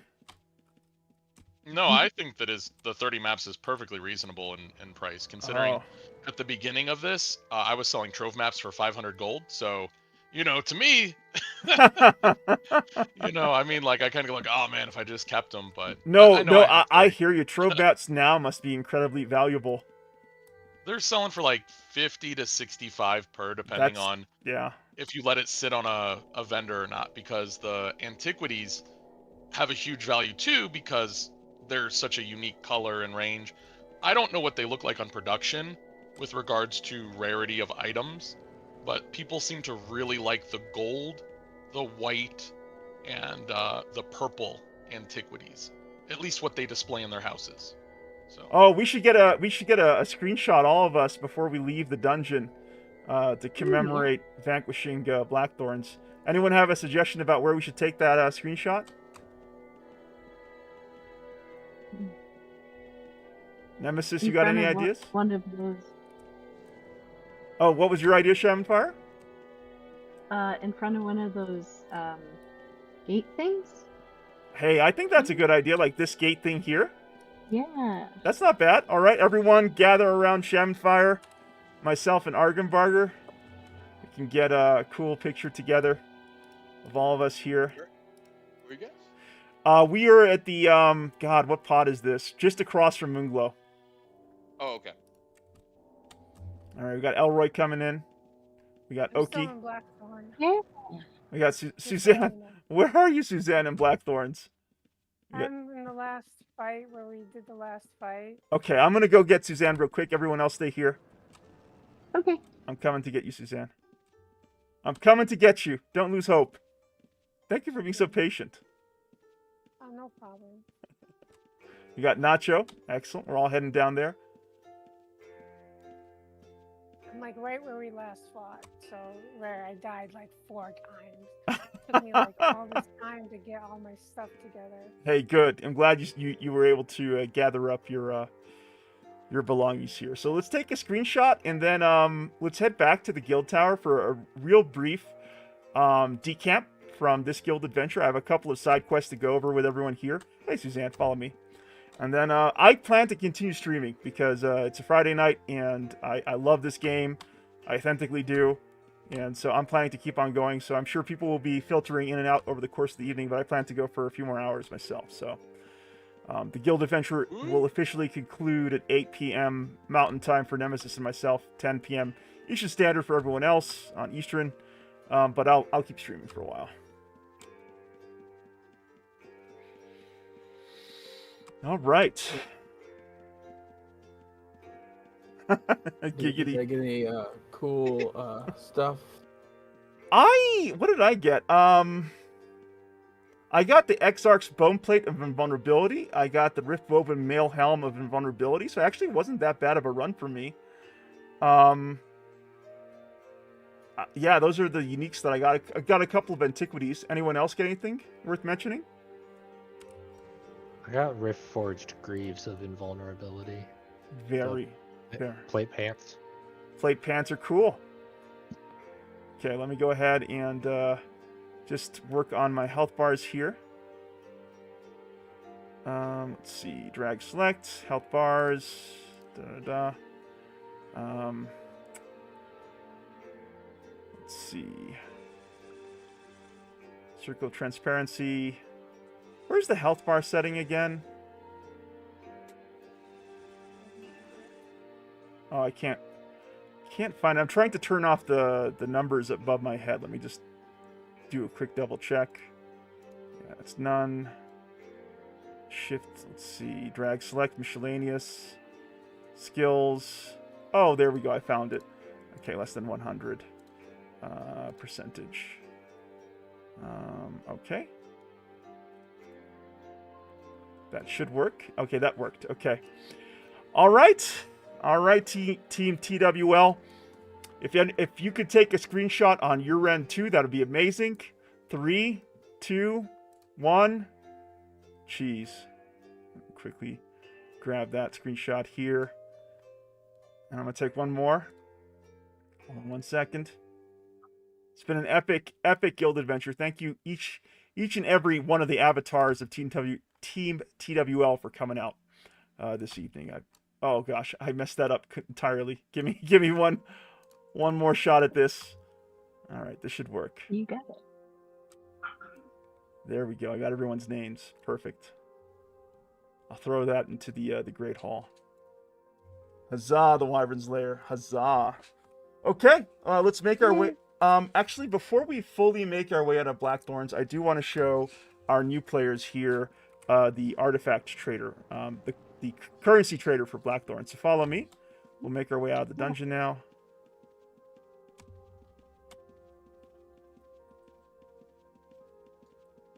Maleficent just got back home, I think. Is that you, sweetheart? Hey, love. Yeah, I've been here. Oh, you've been here? I'm sorry. Whoops. Yeah, she gave me that look. Like, what are you talking about? Yeah, I've been here all this time.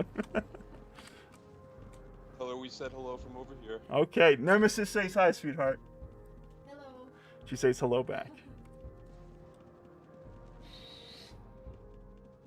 Oh, you'll just parrot stuff? Give her a whammy wham wham wazzle. Slurns wants me to give you a whammy wham wham wazzle. I don't know what that is. Sounds legit. Sound could be fun. All right, so the artifact trader is Craig here. So you're gonna double click on Craig, and it's gonna come up with the Forsaken Bloodline, basically currency shop. So you have all these different rewards that you can purchase for your. Remember, character. it does not have a confirmation screen. If you click something like you're gonna buy it, you will buy it if you have the points. So be very careful. Do not click on something frivolously. You can mouse over it to see what it will give you if it's an item. But yeah, be very careful about clicking on any of these things in case you're husbanding your points for something here. Okay, are we getting back our mounts right now? Oh, I didn't know the Frozen Steed is 1,000 points. Oh yeah, and it comes as a statue if you just want to display it, and then the second you use it, you get. So it is a silver steed in hue, I believe, which hasn't existed in a very long time. So it is a very rare mount on production. Oh, that is cool. That is cool. I'd love to get the Void Scarred boots, which Elroy already has. It has this really cool effect where if you walk across the ground while wearing them, it leaves like these pools of glowing lava or void behind. Really cool effect. I reckon if you want to maximize points, you gotta like talk to all the other random NPCs in the dungeon when you're clearing it out. Correct. Yes. So actually, that's a really good point. I'm going to go ahead and collect my quests again. Make sure that the next time I run through the dungeon, I have them all like ready to trigger. I'm good there. So when you're done, just like everybody in this room here. Or, yeah, pretty much. Yeah. So are we getting our horses and leaving? Yes. So to get your horse back, you're going to click. You're going to type in claim list, and then you're going to select your horse. Well, yeah, exactly, or your mount, whatever your mount may be. In my case, it's this giant beetle called Githka. And you're going to make your way out of the Forsaken Bloodline dungeon. And maybe Nemesis can throw up a gate to the Citadel. How do I claim my list? My list, just hit number 1 or something? Just a claim list and it'll show it to you. Yep, type in claim list, exactly. And then I'm double clicking on the horse and nothing is happening. It should be a little button next to the horse. Oh, you mean within the dungeon itself? You cannot mount you cannot get on your mount in the dungeon. You need to leave the dungeon to get back on your mount. I know, but I don't have my mount here. I don't know how to claim him. Okay. It's a claim list. It says number 1 a horse, and it's just printed. Oh. And click to the left of it. There should be a little button, right? Yeah, there should be. Little gold button. Ah, there you go. Excellent. Good. Thank you. No worries.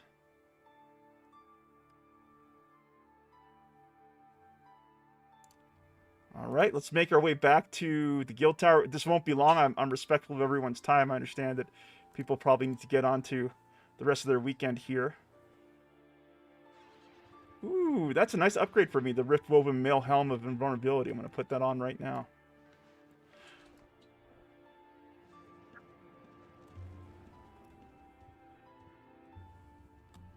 Claimant stable is such a good thing.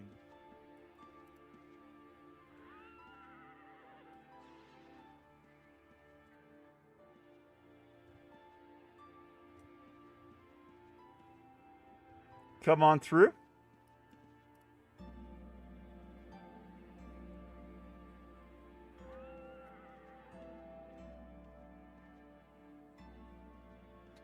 Oh, and I did forget to give Violence the seat of honor here at the Citadel for his knighting. So, Violence, if you want to take that front seat right now, I'd like to invite you to do that. And Nemesis, if you wouldn't mind sitting across from me as our newest emissary, that'd be amazing too.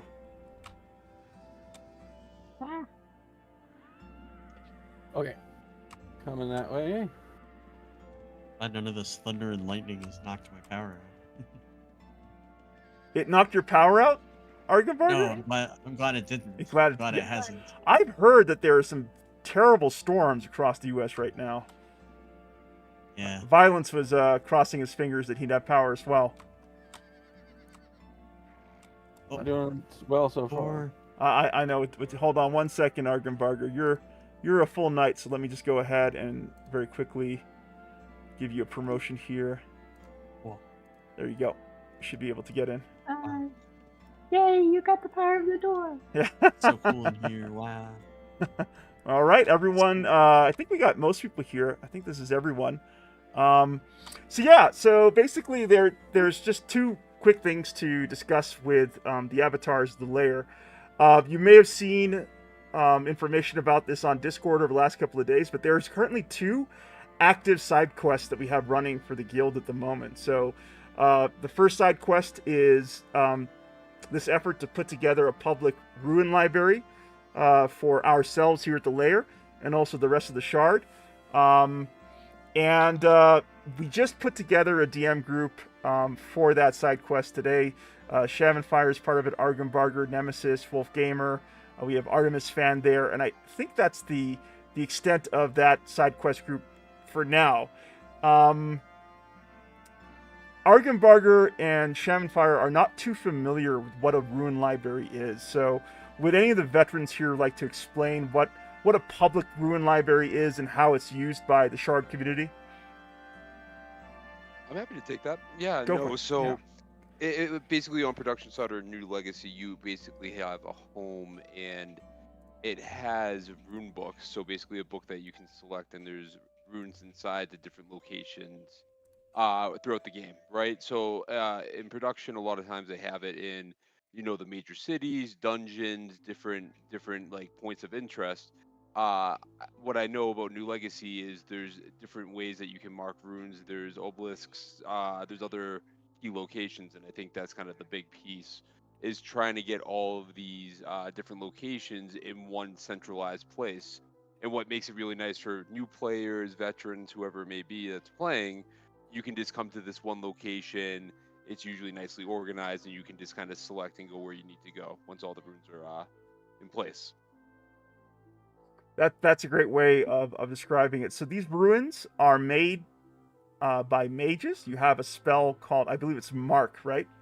So Correct. You take I think it's like do you buy the stone from somewhere? Like, where do you get the recall stone from? Yeah, they basically have unmarked recall runes that you can typically get at a mage shop.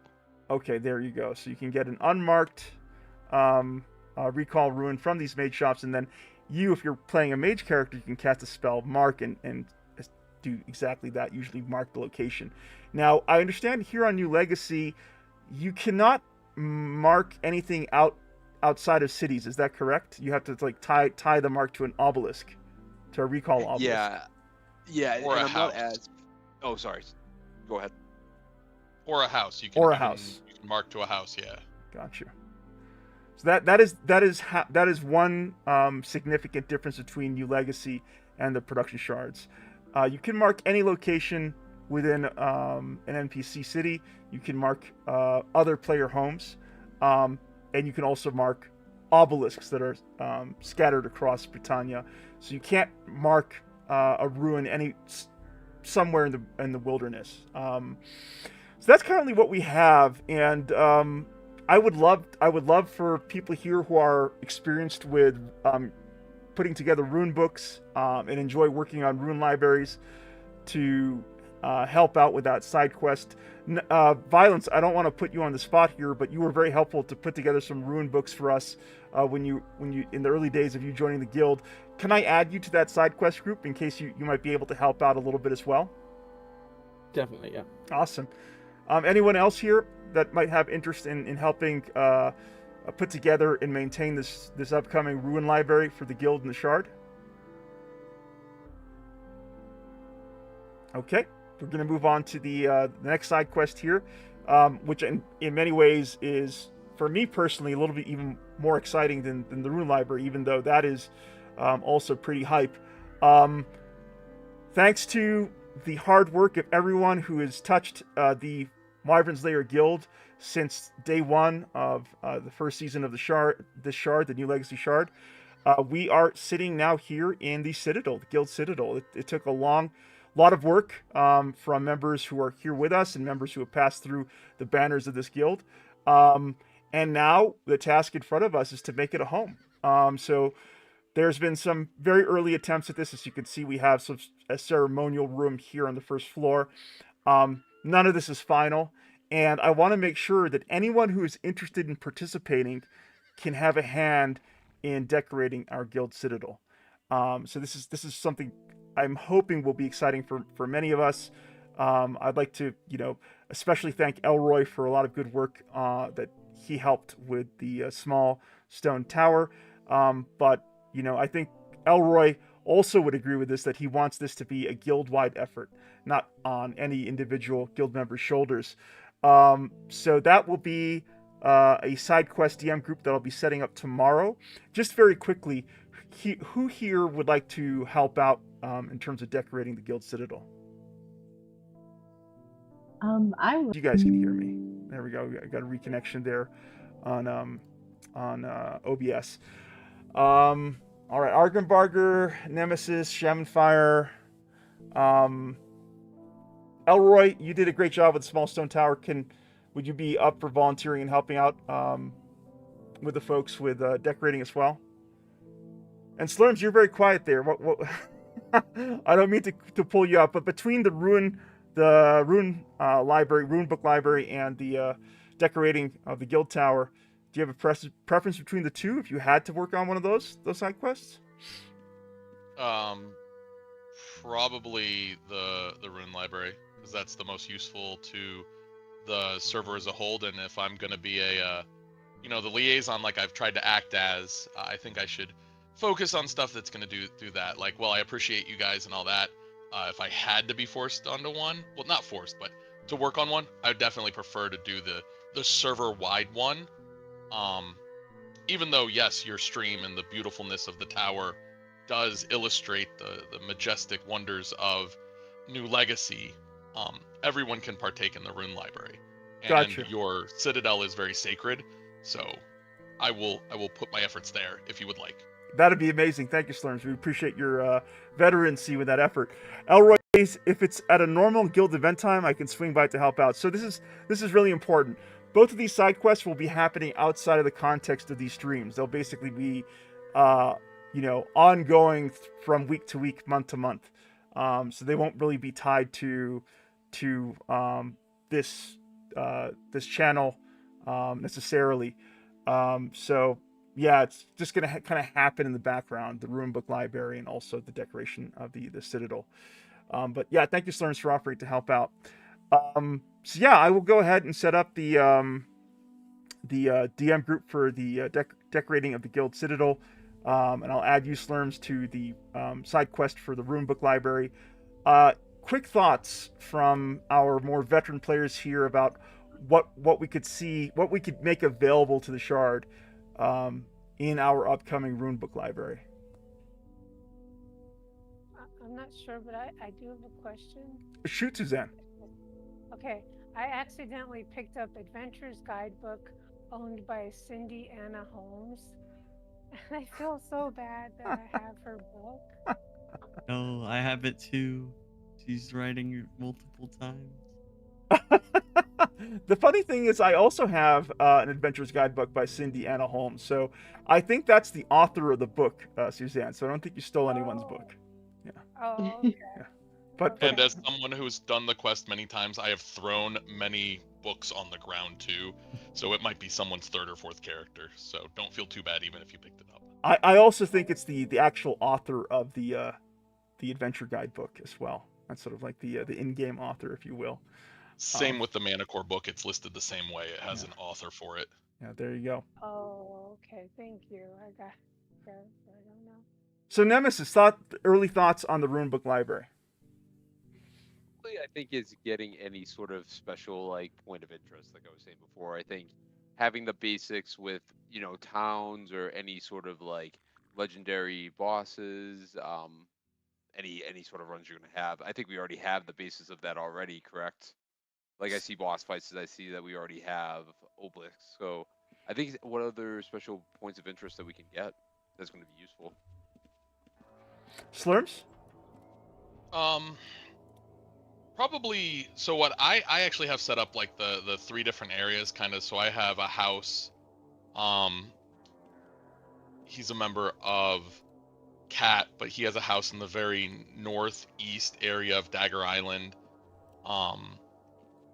A couple people have one near Intrinsic, all the way west near the mountains. So not necessarily houses because they're vendor houses, but because they're kind of queued up to be locations next to mountains or otherwise quest locations that you can't mark near. Mm-hmm. I do have a couple runes to those areas because, yes, I could, just go to Solon and then run, but, if I'm going to go to the hidden passage near Trinsic, if I don't want to go to the obelisk there because I'm going to mine or something, Mm-hmm. I'll hit up that one rune that's at a house.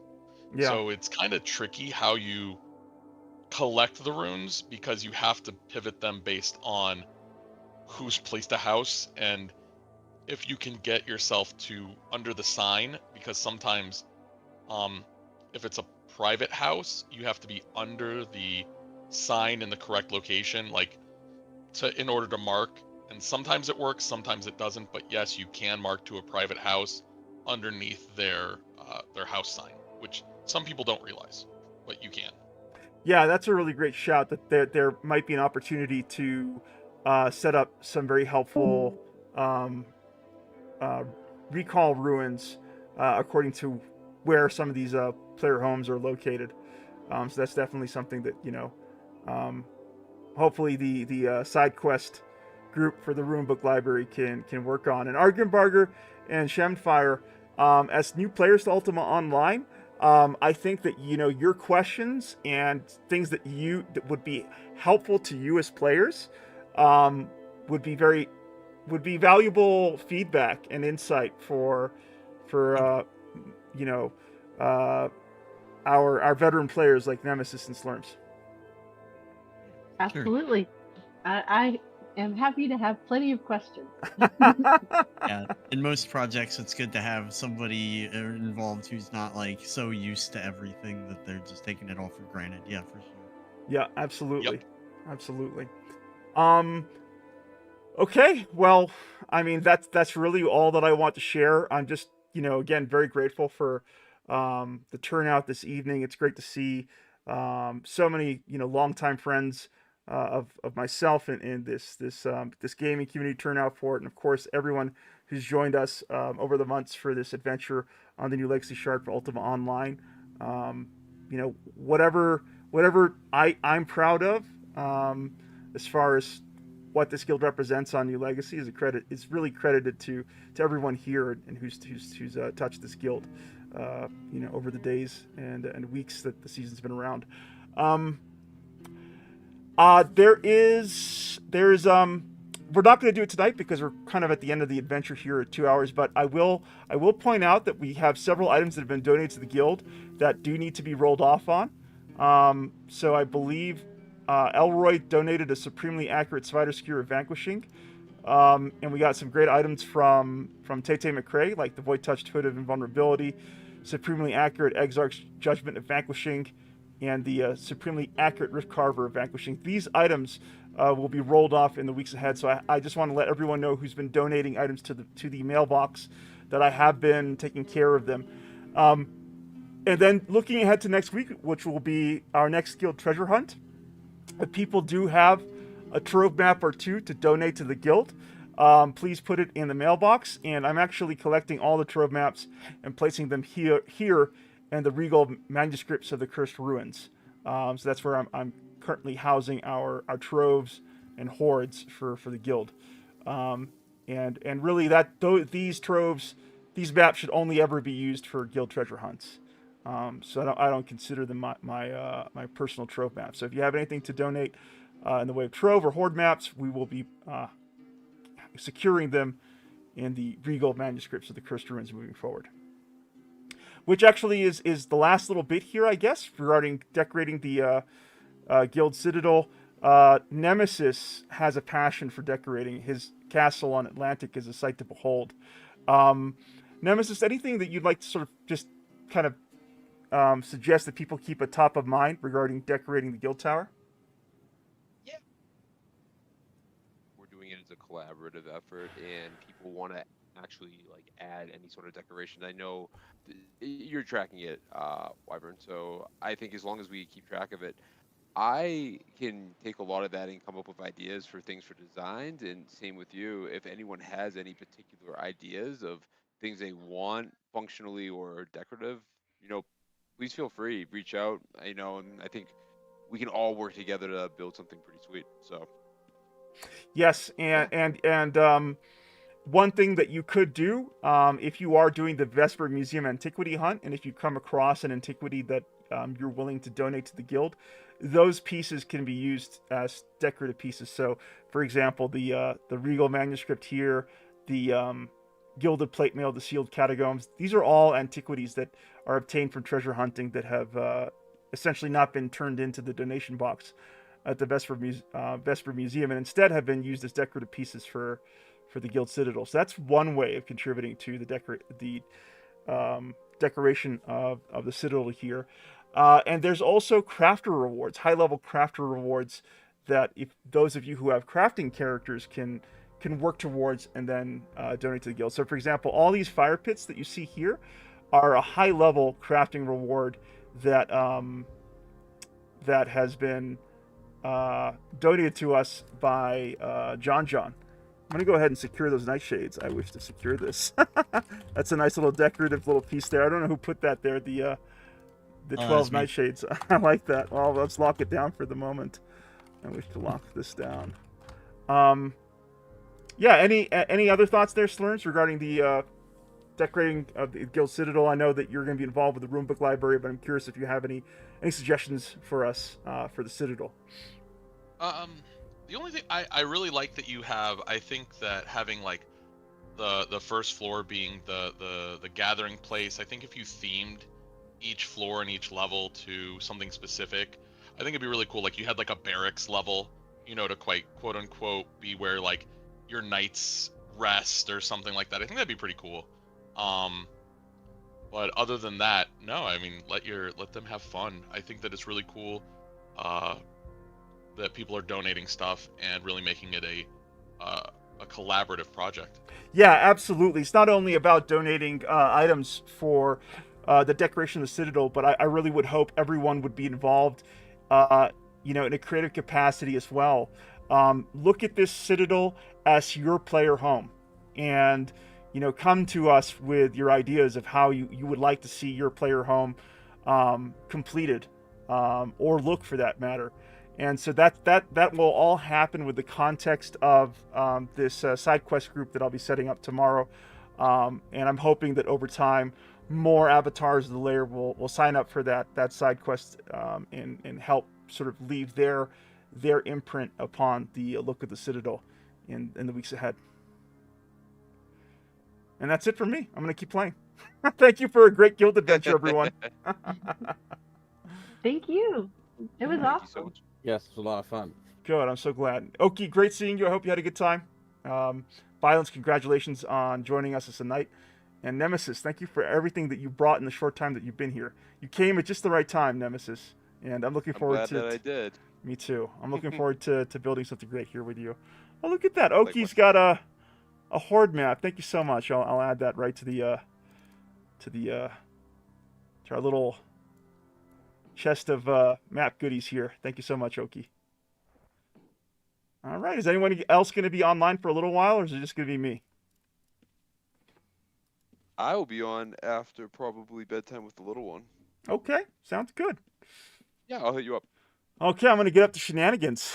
Slurms, any bosses up? Have you heard anything through World Chat?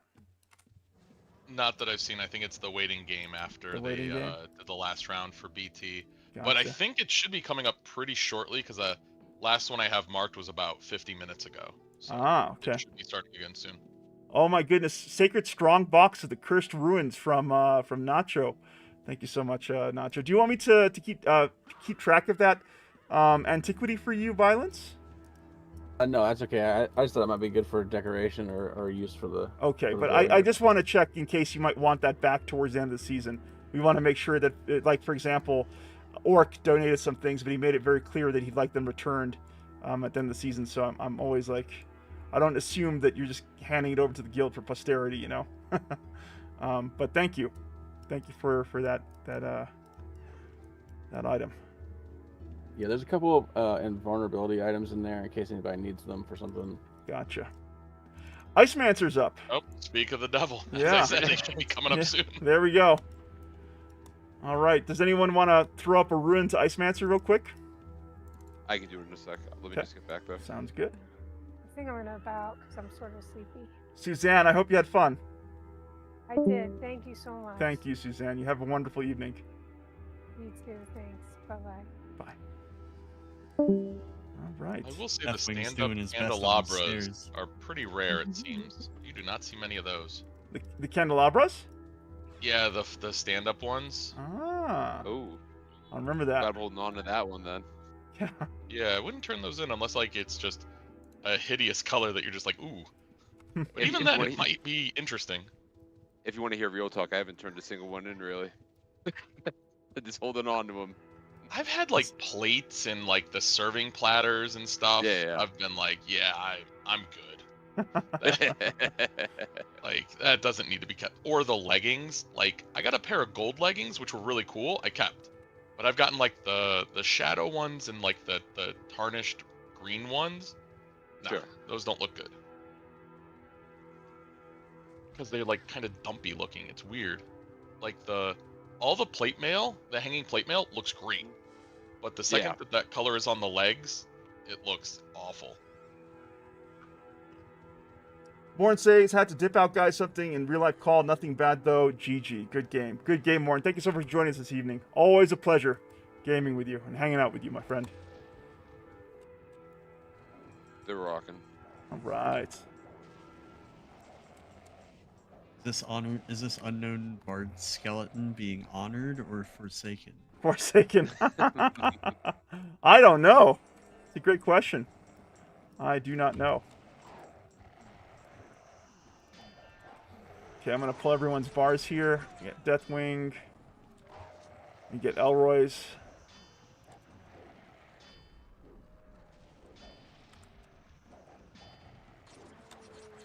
Here come the Hellhounds. I got Scruffy. I got Nemesis. I got Wash Bucket from Scruffy. I got Violence using Nacho. Violence, do you have any other pets aside from Koala? I have the two bears. The Koala Coca and who else? Coca. Coca, yeah. Okay, there we go. I got Coca's bars too. You can watch Dang, out I for the didn't pets. realize I was starving.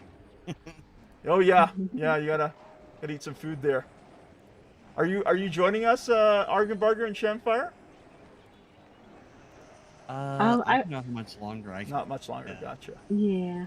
I was thinking I might work on leveling up my crafting person. Oh, that could be fun. Yeah, hang out with us. Feel free to hang out with us as long as it's comfortable with you, and then when you need to take off, Cool. head on out. Ah, what a guild adventure. Anyone have plans for the weekend? Gonna help clean up the guild house of my choir tomorrow. Okay. We're doing a 3rd floor cleanup time, so That sounds like a joining worthy up for that. guild adventure in the real world for yourself, Argenbarger. I've got a racing with the German team I'm in on Sunday. That'll Right. be fun too. Right? In which game is that? Trackmania? It's Trackmania. That's How, right. how did Trackmania come into your life, and why is it Yeah. your game, Argenbarger? Yeah, I am a real fan of games where the design and like the way the player plays is very minimal, but it has a lot of depth underneath that. Trackmania kind of scratches that itch to a T because it's basically like I don't know. You think of like other racing games. Generally, I don't know. They're just trying to be realistic, but this one's just trying to be silly and arcade style, and it's really just like a binary 1 or 0 acceleration, a binary 1 or 0 brake, and just the analog steering, unless you're on keyboard, and then that's binary as well. But people take like, it's like almost, it's basically like an Atari you could play this thing on like an Atari joystick, but people take this like almost nothing, and just like the amount of skill that they develop and the things that they could do within this game are just so impressive to me. And like the fact that it's got a deep history in fostering creativity and like development, because they basically open source their entire like tech stack for like making maps and making like experiences within the game, so Oh, it's wow. very community driven. That's cool. Yeah, the community's super nice, like, because it's not, you know, unlike a lot of competitive games, this one's really just people racing against themselves, Right. trying to improve themselves. Their times, So yeah. there's a lot more positivity and people actually being willing to help each other out. And so, yeah, it just kind of won my heart because it's a goofy little arcade game with a lot of skill that you can develop in it, but like also very accessible. Like you can play it on the cheapest laptop and, you know, no gamepad at all, and people get really good at it. Just yeah, so I'm just entranced by the skill cap and like how much there is to learn with like almost nothing going into it. Well, it always warms my heart to see you streaming Trackmania on Twitch channel over the weekends, Yeah. Argenbarg. I'll look out for your next Trackmania stream. Yeah, appreciate it. What about- I am gonna get back into Dwarf Fortress as well. I promise. It's on the dock. Also on the docket, huh? Gotcha. Yeah, it is. What about Gotta you? check out the official not beta adventure mode. Oh, that's right. Yeah. What about you, Shamfire? What you got planned for the weekend? Not a lot. Mhm. Gonna be working on developing a game idea. Ooh, that sounds like quite a bit. It's just the very beginning part, Oh. so there's lots of planning. Okay. And this is with your the same group that put out that visual novel dating game of Yep, yours? that's Okay, right. Okay. Lion, what was it called? Lion Couch Lion. Couch Studio. Lion Studios. There you go. And you was pretty close to it. Awesome. That sounds Yeah. like a good weekend. We also have a Yeah. chance to work on that portfolio a little bit too. Yes. Awesome. Cool. Not that there's any rush there, but I'm going to wait until you have time to get that in a state that you'd like to share again, and then I look forward to sending that out for you. Yep, absolutely. I am almost done updating it, and I'll let you know as soon as it's ready. Awesome. I'm excited for you. Thank you. What about you, Slurms? Being as my house character on Slurms Mackenzie Sloth is, I'm gonna just be a sloth this weekend. Nice. Just lay around. Nice. That sounds excellent. Yes. I have had such a busy last 2 months that it is a welcome relaxation time. Sounds like a great weekend. You, Nemesis? Much family time as possible before I fly out on Tuesday. So. Yep. There you go. Spending time with little Nemesis and Dre. No, the puppers. CD is up. CD's up, you said? Yeah. Uh-oh. Okay. You want to create a gate to CD for us, Nemesis, on Oblivion? I got you. Okay.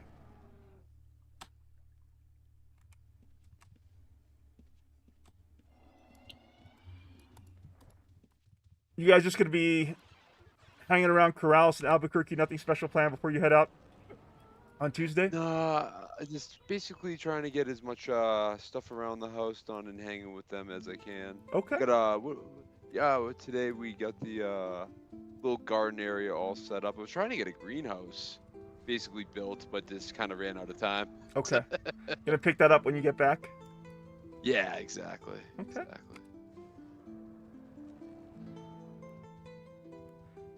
Well, I'm sure they can't wait to have you back. So. Yeah, it's bittersweet. Like it's gonna be good to see family and all that, but it's hard to leave the core family over here. Of course. The most Yeah. important people in your life, and animals. Oh yeah. I was gonna say we'll have to catch up once I get back. Absolutely, I'm looking forward to it. How about you, Violence? I am going to be running a Shadowdark game. What? That's exciting, Shadowdark. Yeah, I'm pretty excited about that. Did you know that I actually had a conversation with Kelsey Dion here on this channel? I recently just saw that. Yeah. Like, oh, this is awesome. Yeah, when Kelsey was just, another great, talented, TTRPG content creator out there. I had an amazing conversation with Kelsey Dion, my good friend Darcy Perry from Star Hat Miniatures, and Duck Quest, and the great Janelle Jacques of those very early classic Dungeons & Dragons modules. Kelsey herself was very inspired by a lot of Janelle's early work as a module designer, so that was a really special conversation for me to have put together. And I'm so incredibly happy for Kelsey and all the success that she's seen with Shadowdark.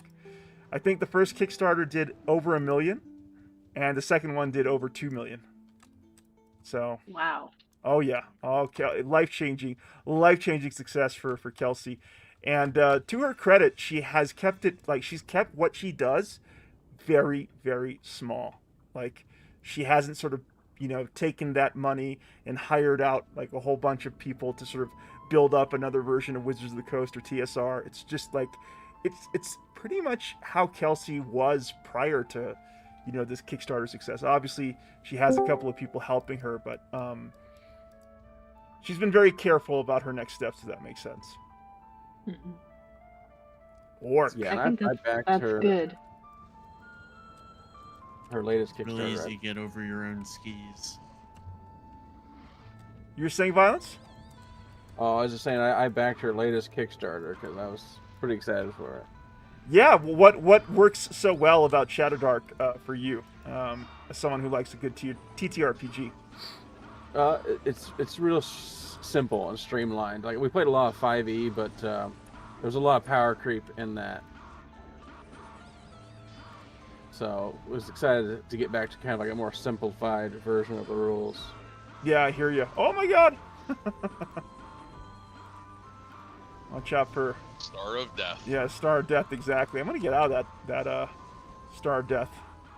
Wait for that to calm down a little bit. Star of Death?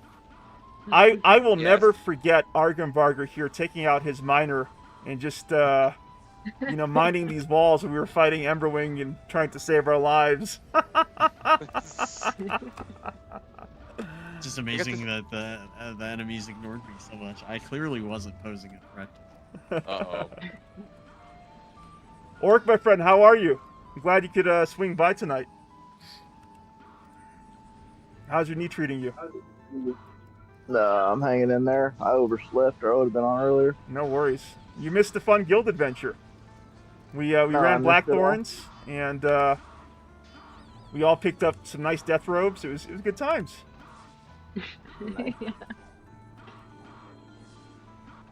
Lots Orc, of death robes. Orc, have you met my good friends Argenbarger and Shamanfire before? I believe so. At least Argenbarger. Yeah. So, Shamanfire here is also a good friend of Argenbarger's. They're both part of this this great community of developers out there in Columbus, who Violence has recently gotten connected with. Oh, thank you for the heals, whoever did that for me. Oh, I'm super hyped. Super hyped he's gonna be a Cog. I'll definitely be seeing. Yeah, Violence is coming out to Cog. That's incredible. Yeah. I mean, to GDEX, sorry. That too. That too. Wow. Either or. Either or. Yeah.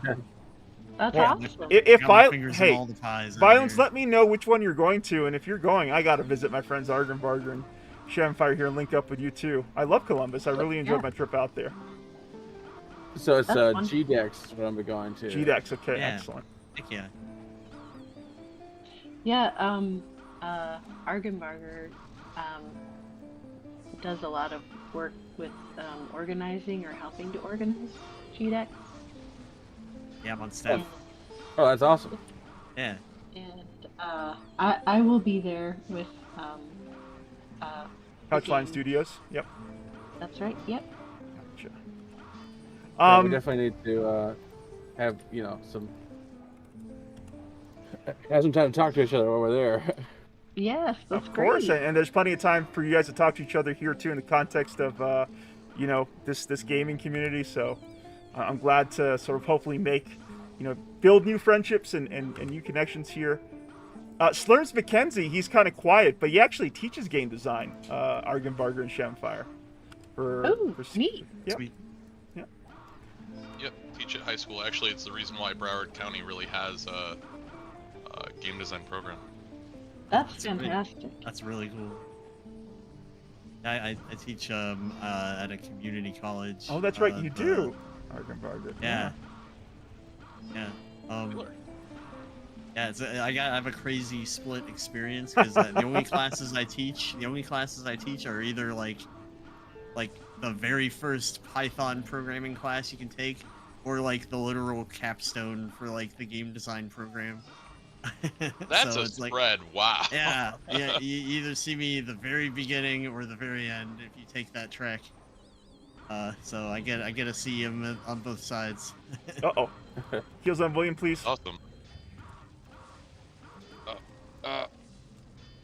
What engine do you teach them in? Do you just do Unity because it's the easiest, or? Yeah, the school's been doing Unity for a while. We are like leaning, like Godot is on deck in case like we have major reasons that we need to get off of Unity. And we've almost pulled that trigger because there was a couple years when Unity basically like decided to forget that our school existed, and like our education license like contacts just stopped responding. I guess I don't know if they got laid off or what. They stopped, like, basically our like education license expired, so like halfway through we had to switch off of using Teams and just get them all on GitHub, do it really raw, really low level dirty.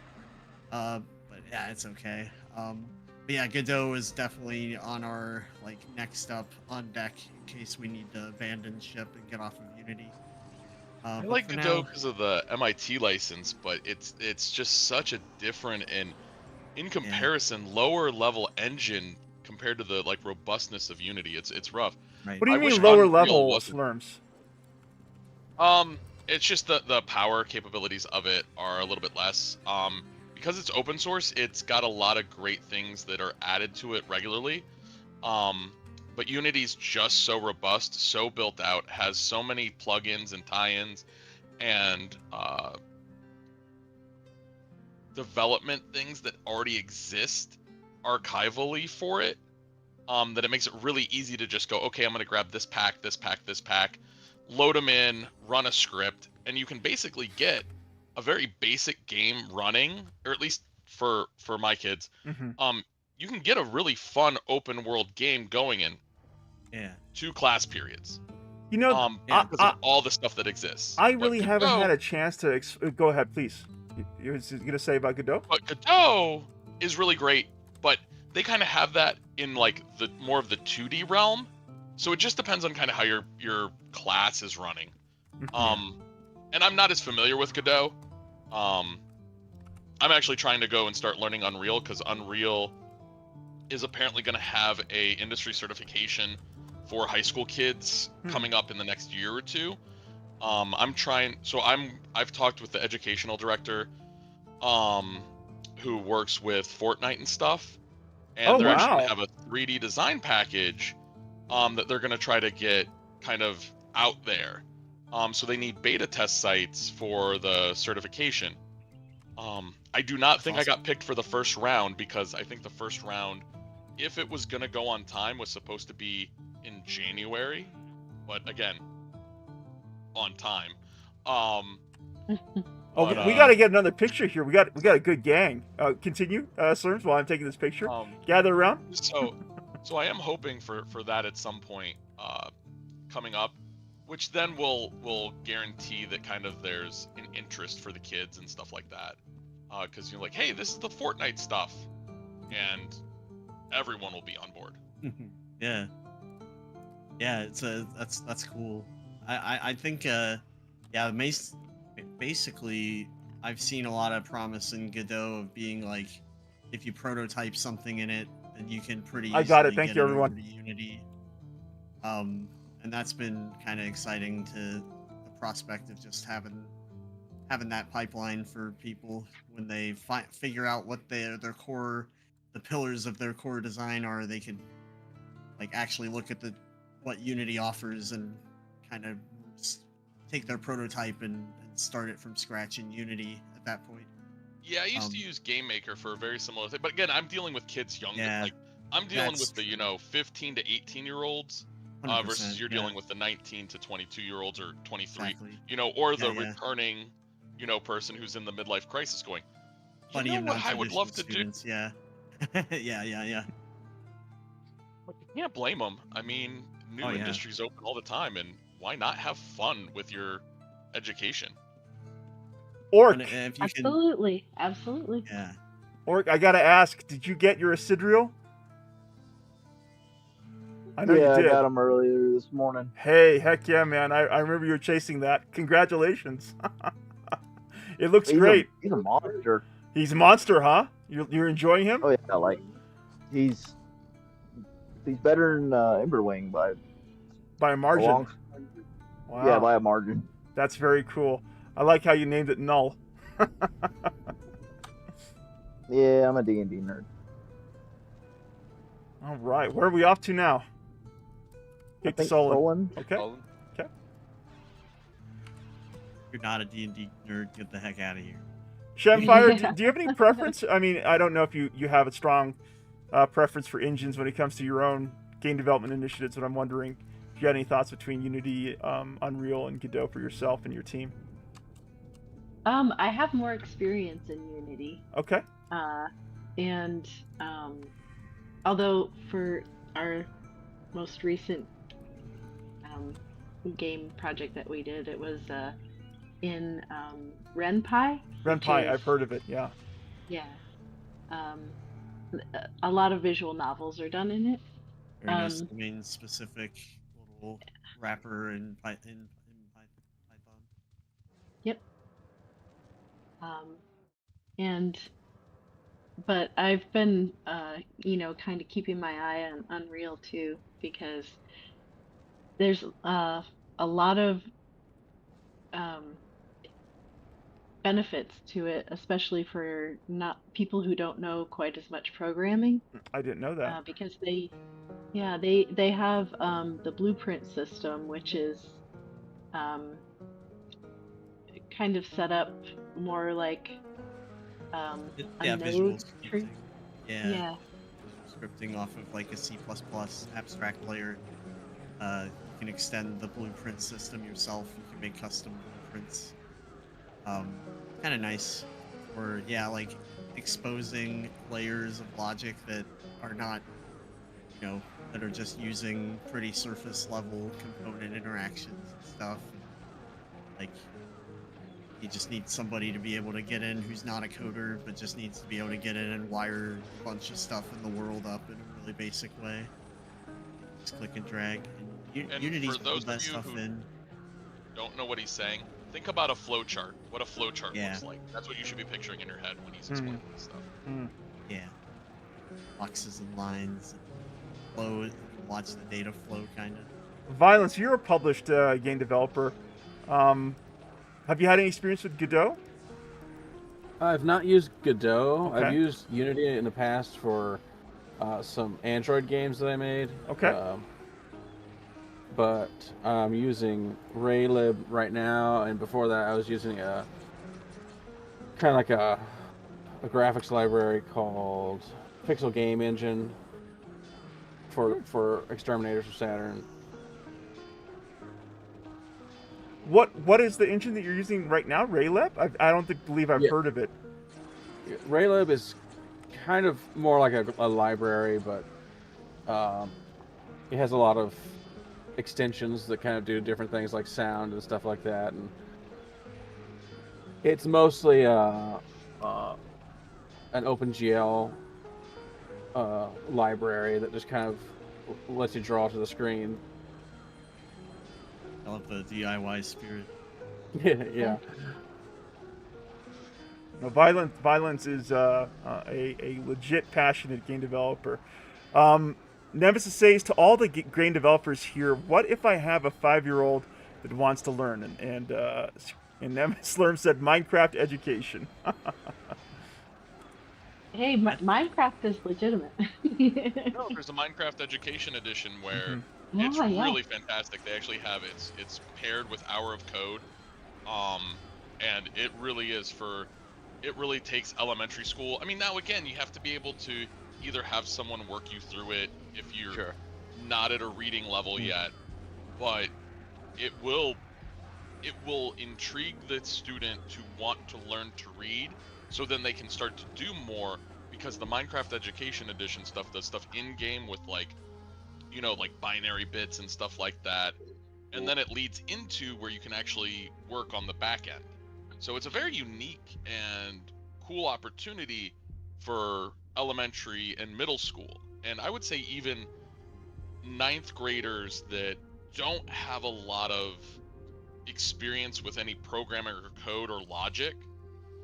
It's a good way to kind of visualize and see immediate feedback versus when I was learning how to code, back in like 98 and 99, and my teacher put me on like basic and then visual basic.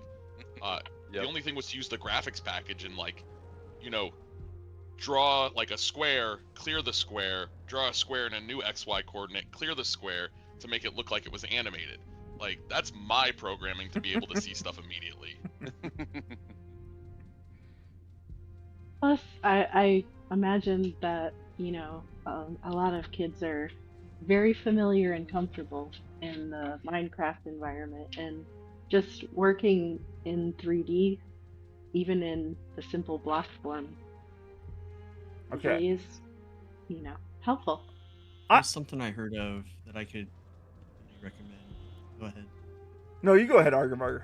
I'm looking it up. So okay. Well, while you're doing that, I just wanted to say that I feel so very fortunate that, and this doesn't necessarily apply to people with, a game development background here at the Wyvern's Lair, but I feel so very fortunate we really have just a really fascinating group of people that have come around and have come together around this player community on New Legacy. And I got a kind of a fun question for all the developers here, and I'd like to throw this to Shamfire first. What is the first game? What is the game you remember playing in your life that you thought, I actually want to learn how to make games? Inspired you to pursue a development career for yourself? Well, it was actually a MMORPG. Oh, but a later one. Okay. And I'm coming to it from an art background, and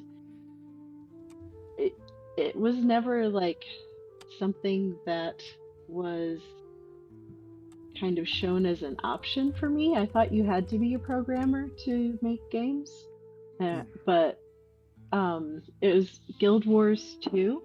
Okay.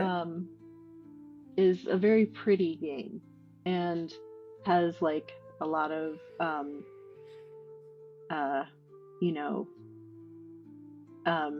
along with their narratives, they use a lot of art, and I was like, obviously artists help make this. There's a place for me, they might want something I can do, so yeah, Guild Wars 2. That's awesome. I try to actively recruit. So I teach. So because of how I teach, I also, when I was teaching at my old school, they had a visual arts and design program, and I would always go over there and try to grab their advanced students into my advanced class. Mm-hmm. But I'm not, I don't want to program. I don't want to do this. Boo, boo, boo. And I'm like, no. What you're doing is you're showing that you can actually work on a team and develop your portfolio. Mm-hmm. And all of this. And they're like, oh, okay, yes, I want to be in there. Yes. And then and then all of my programmer nerds and design nerds all of a sudden could put beautiful graphics to their game where they were originals, not having to repurpose. And it was awesome being able to have that. From 2D visuals to 3D for the ones that wanted to tackle it.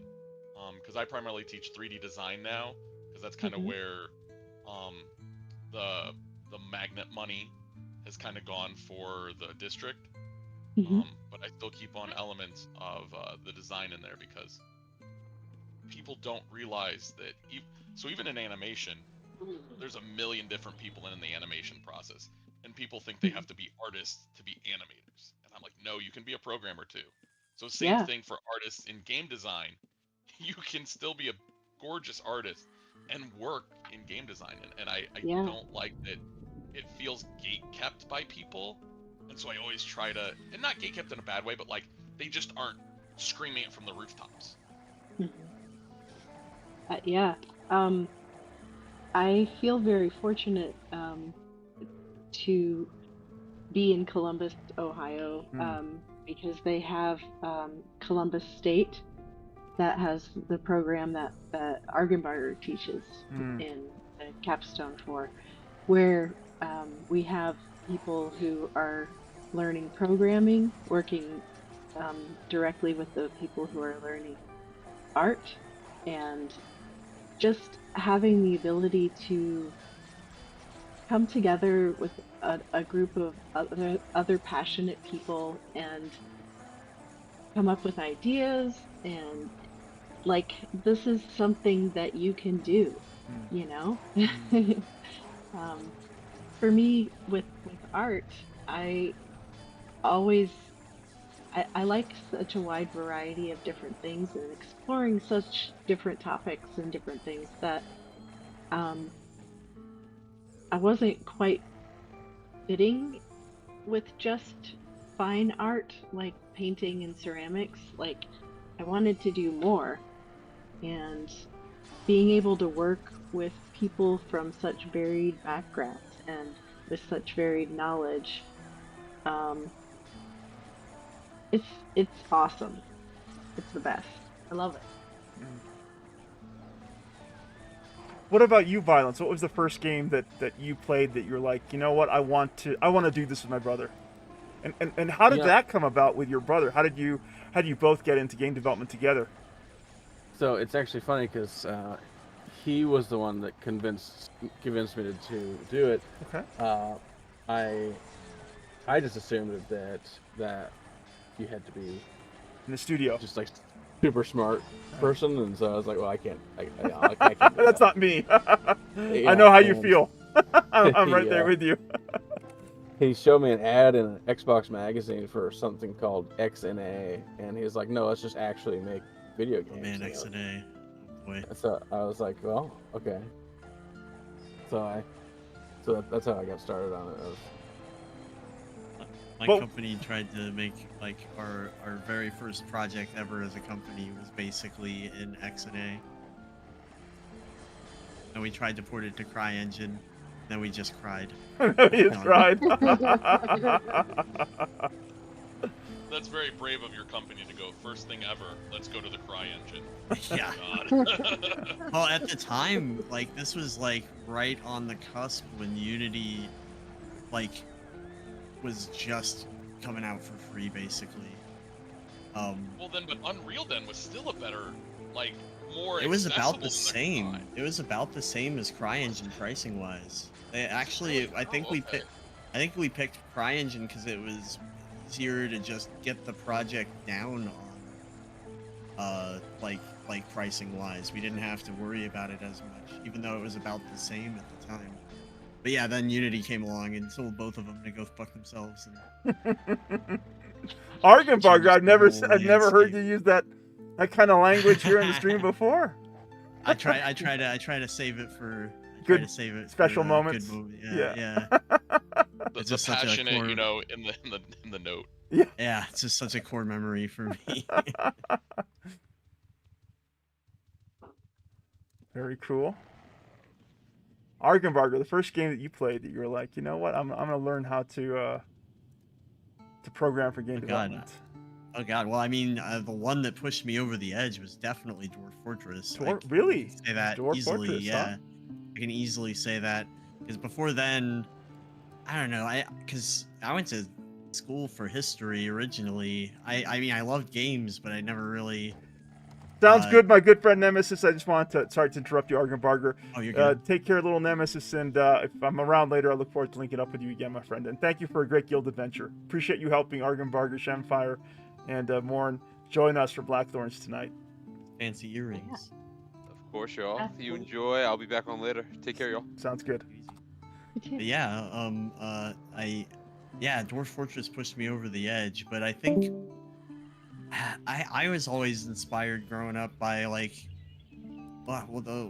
especially when the web was really burgeoning in like the mid 2000s, like just seeing what people were doing with like rudimentary web dev and like Flash animation. I feel like that really planted the seed, because it was like, you know, I'm like watching actual like teenagers like writing the rules of animation like for everybody, and like interactive, you know, especially Flash in the early days, just having interactive experiences that maybe in some cases transcended like being a game in some ways, and that was always really fun. I loved exploring the internet, just seeing what people were coming up with.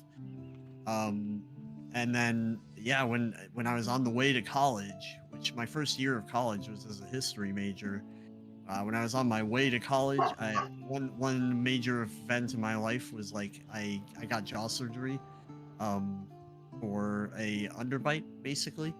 Had a pretty severe one. I think it was like 7 millimeters between my upper and lower jaws, and so I got that fixed, and I chose to get like wired up physically as a recovery. Like it was gonna be more intense, but it wasn't gonna take as long as if you did it with like, I think they just had an option where you just wore a really fancy retainer, but I just didn't trust myself. I'm like, no, just wire me up, because if I have to like be careful and I have a choice to like screw this up somehow, I'm probably gonna screw it up. Elroy says that Vey is up. Thank you, Elroy. Back to you, Argenbarger. No worries. So I got my jaw wired up for like 6 weeks, maybe 7 weeks. And during that time, I couldn't do a heck of a lot other than just sit there on my laptop. And Dwarf Fortress had been catching my eye for a long time. And I finally had the time and the means to just really sit down and actually properly learn it. And it took me like a good chunk. Like I spent probably 2 of those weeks just learning it, and then I spent just like the rest of the time just playing around in it. And I'm like, good God, this is literally modeling stuff I've never seen a game like try to even approach. And the aspiration of the creator to like want to make a game that can surprise the creator of the game. And essentially the mission statement of it being like a fantasy world simulator, like a fantasy novel simulator in some regard, is just super crazy to even think about somebody trying to do that. So that really got me into it. I'm like, all right, this person has a deep love of like, you know, history and systems and like just the way the real world works, and trying to like encode that into a game. I think it really and also the creator not being a programmer by trade. I mean, probably had a better start on it being a mathematician versus a historian, but still, like, it just was like showed me somebody who's like, hey, I can take what I studied and like apply it to the creative design of something I'm passionate about. And yeah, I guess that was after that. I was like, well, I kind of finished off my first year, but it made me decide to take a programming class for non-majors. Let's go, folks. Down we go to Vey. That's what gave me the bug. I took a like Java for non-programmers, just a non-major Java class, and I was like really hooked. I kept doing all the assignments above and beyond, like just seeing what I could get away with the tiny bits of knowledge that I was given, and yeah, just really bit me hard, and I changed my major. I still have that historian background. I actually remember you sharing this, some of this with me when we were checking out Dwarf Fortress on this channel some months ago, Argon Barger. But no, it's really great to hear about a title that fascinated you and made you want to, like, if not make a Dwarf Fortress, to sort of go down that path of that developer, so you can make, you know, a game that you'd be interested in playing. It fused that bit of, like, you know, if you, because I don't know, I can get very easily bored with whatever discipline I study. It kind of showed me that, oh yeah, with programming you can kind of study everything. Yeah. Because everything will eventually kind of come up.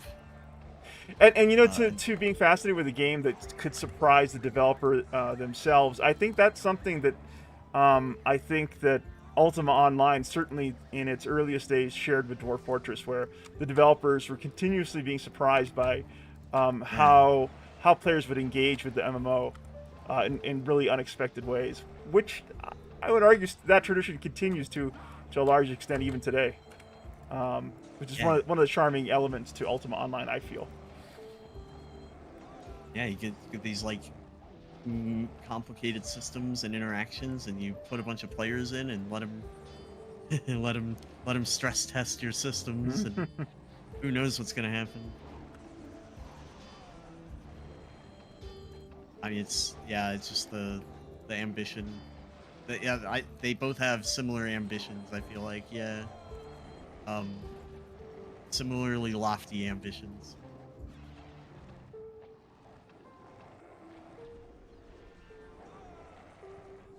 So Shamfire, I gotta ask, you know, you're looking ahead to your next game effort there, obviously very early days of ideation.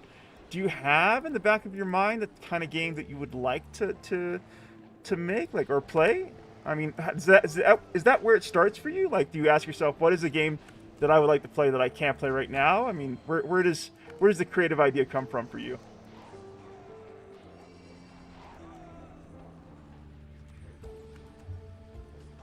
Oh, Shamfire's muted.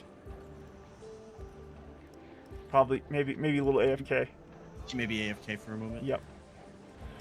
Slurms, I know that you got into teaching game design for students, but was there a moment where you kind of felt like you wanted to take your passion for games? Like, where was that line for yourself as far as teaching games? So I actually, so I got into teaching because I was in the educational space for making games. Like I started out as a designer, and then got into teaching when the market startup I was with sold. Okay. So it was kind of like, all right, well, teaching's the thing, and so I taught math because, you know, if you can program, you can do math. And then the school I was at was like, hey, we heard from a teacher that this is what you did previously. And I'm like, yeah, I did. Do you want to do that here? I'm like, yeah, sure, why not?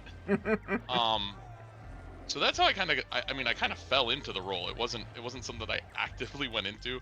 I was talking to one of the math teachers, and the math teacher knew the magnet coordinator that I was not aware of, and she was like, hey, do you want to do that for a thing? We actually have that here. We just haven't had a teacher forever. I was like, yeah, absolutely. But what got me into it, like, because I've always liked design, the creation of new things, stuff like that. It actually started, so it's kind of interesting because it's tangential to UO. It's not UO itself. But when I played UO, there was a time where, like, my mom would be like, hey, we can't pay for UO this month or something like that. And one of the games that my buddies used to play was a multi-user dungeon. Oh, okay, which one? So Rites of Passage was a really, really big one at the time, and I loved that game. I thought it was so cool the way that, like, the tile sets were, where you would connect in. So actually, one of me and my buddies, he was really, you know, as nerds tend to do, they gather together. He's like, hey, I really like that too. He's like, but I don't want to play, like, PvP, because that was kind of the, you know, the light versus the dark was the kind of style of that game. Was you kind of had like the trolls, and then you had I can't remember it exactly. It's been a while, but it was kind of that idea. He's like, I don't want to do that, but I like the idea of all the processes. So he was like, I want to learn how to host one. So me and him made our own little, mud for ourselves. It didn't go anywhere, but it gave me like a learning experience.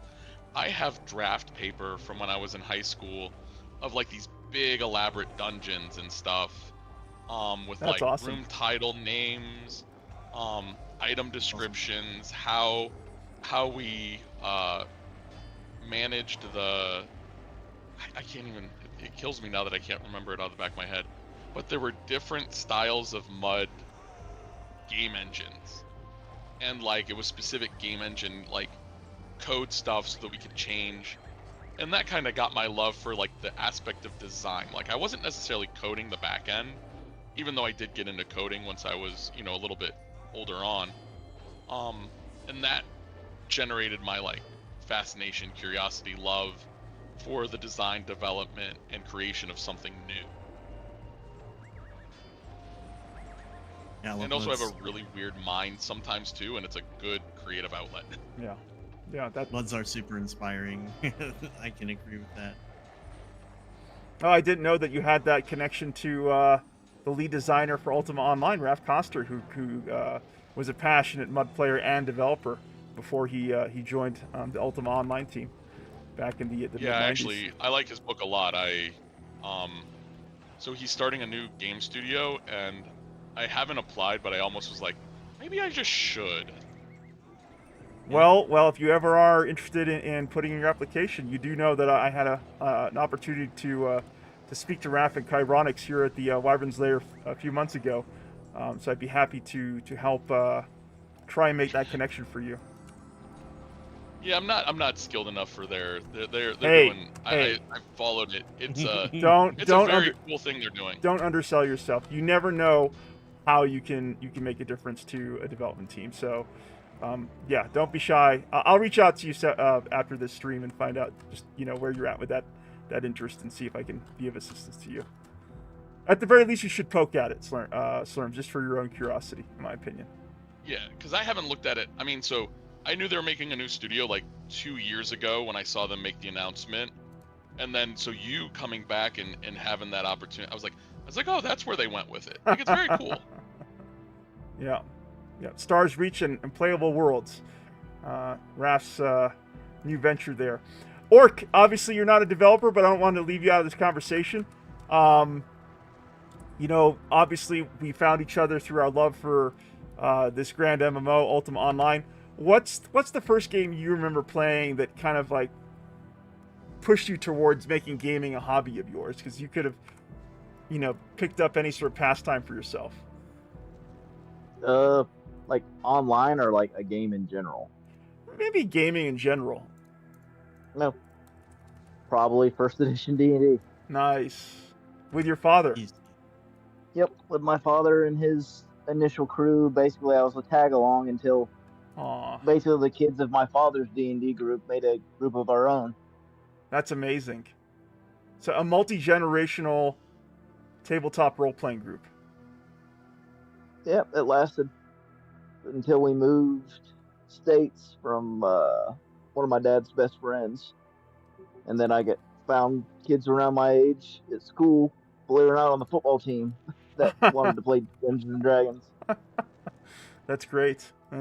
How old were you when you were playing first edition? I think I started playing D&D at 8. Aww. Do you still have one of like your earliest character sheets? Yep, I still have. I wasn't very original, so basically when I played a warrior. My first character was a warrior. His name was Borgin. And when he died, his twin brother Smorgan was born. Oh, I've been there. Oh, yeah. So literally, it's Borgin, Smorgan, Jorgen, Morgan, and Organ. I'm surprised you didn't name your house name after your your Dungeons and Dragons characters, Orc. But I did remember what you shared with me about, you know, the close bond that you had with your father growing up, and your shared love for tabletop role-playing games, the fact that you worked together as long-distance truck drivers for many years. It's a very special bond that you have with your dad. Yeah, like I said, I didn't do game design, but I did Dungeon Master, which is very a close. type of game design. Absolutely, I fully agree. I fully agree. Just none of the programming knowledge. When I worked for a time at a startup game studio, one of the things that the owners of the studio shared with me is that he got his first job in the games industry largely off the back of his experience as a dungeon master, designing adventures, designing campaigns for his player group. It kind of helped sort of set him up for a career as a narrative designer. So yeah, absolutely. It would, because you really get instant and live feedback of what you're creating. Elroy says, "All right, guys, time to clean up after work and eat. Take care." Elroy, my great friend, thank you so much for hanging out with us. Always a joy to have you with us. Have a wonderful weekend ahead. Yeah, I think the closest I ever came to like video game dungeon design was a game called Neverwinter Nights. Had a DM tool, which pretty much had basically everything was pre-made, and you just put the buildings there, and you put like trigger lines that would start dialogue and stuff like that. Yeah. So that was the closest I ever came to anything like that. So I didn't have to do any actual work other than writing and making trigger points. That's a good point. The first time I think Hold on 1 second, Argenvarger. I just gotta check in with the group here. So it seems like we're through the boss circuit, right, Slurms, for the time being? Yeah, it's about 35 minutes before the next boss can possibly even spawn. Do you guys want to quickly run a few trove maps? We can. Okay. I'll grab a trove map or two off the guild cache here. Would you be able to help create a gate for us, Slurms? Yeah, where are you guys right now? We're back at the Guild Citadel at the moment. Oh, and Orc, I think I need my little pouch of treasure hunting goodies back from you. I put it back in the mailbox? Put it back in the guild.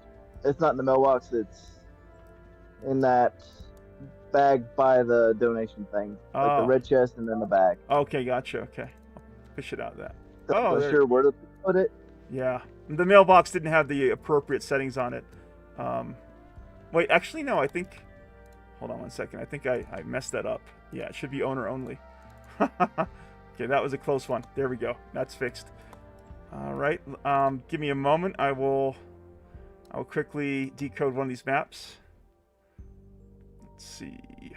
I'll do the Mage's Trove. Oh, it's just next to Trinsic, actually. Easy. So we just need to get back to Trinsic, and then from there it's fairly straightforward. Let me go to location here. So it's gonna be okay. Yeah, go through the gate. There we go. Excellent. Let me just go ahead and log in and out so I can get my mounts back. And let me pay some attention here to the Stygian Abyss. We have Garrus, aka Lizard Flame 1, saying a good night, good stream, Wyvern. Appreciate you coming by. Garrus, as always, my longtime layers in there and friend. We have a green dragon of the Wyvern's Lair, none other than Gone Soulfire himself, saying, enjoying my bi-weekly Final Fantasy 14 virtual tabletop. Have a great night, Wyverns. And 20 USD, have a top shelf drink on me, DM. Keep the Southwest going hard. Gone Soulfire, thank you again for the cheeky $20 tied to the Mega Dungeon here. I appreciate you. Have a great VTT session. We miss you. I hope you can join us soon for some adventures here in Ultima Online.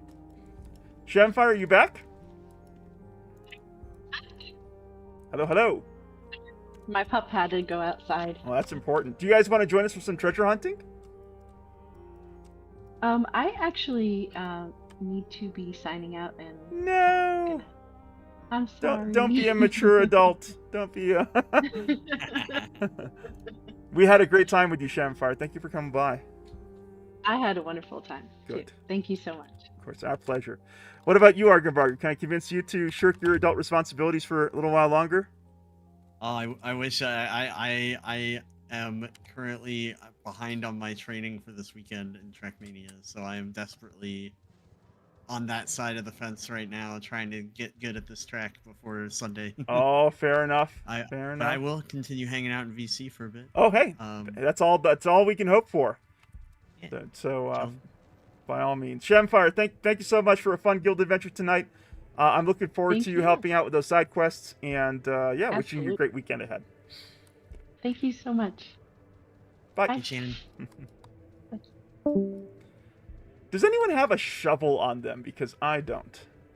Unless, of course, the shovel's in this backpack. You know my miner does. My blacksmith. I do need a shovel. I'm not there. I have a shovel. Okay. Is that the shovel that I gave you? I'm pretty sure. I probably forgot. Got to put it back in the bag. Okay. Where are you at? Uh-oh. I'm at the cords. Oh, geez. Do you guys not follow me? You can check my stream. I could use the viewers. That's a good point. I can lurk you. Yeah, I'll go onto YouTube and pull you up now. Appreciate that, Slurms.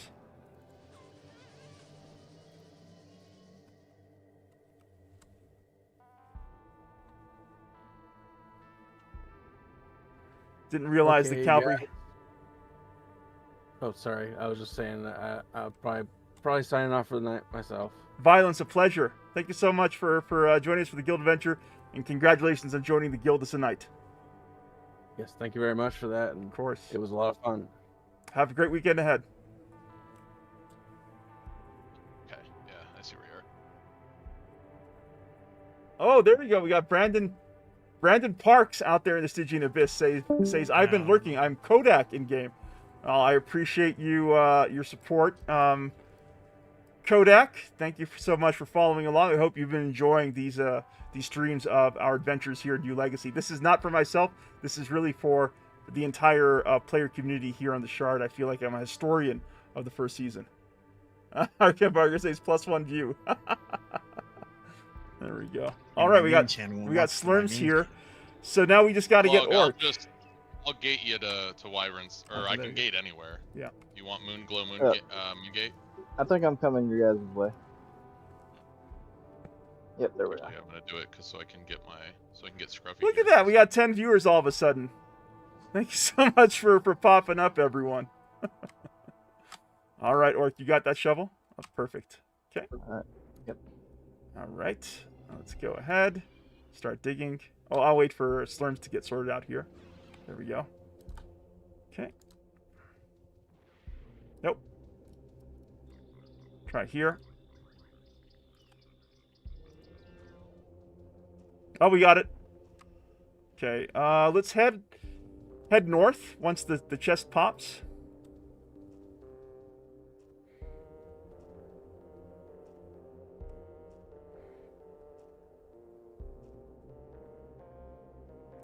Run, run, run, run. Run, run, run. Yeah, this clearing here is quite good. Yeah, this one's not so bad. Not so bad, but I don't like fighting it out the chest, so let's go ahead and start getting these things. Elemental first. Oh my god. I could use some heals. Oh. I'm gonna scramble.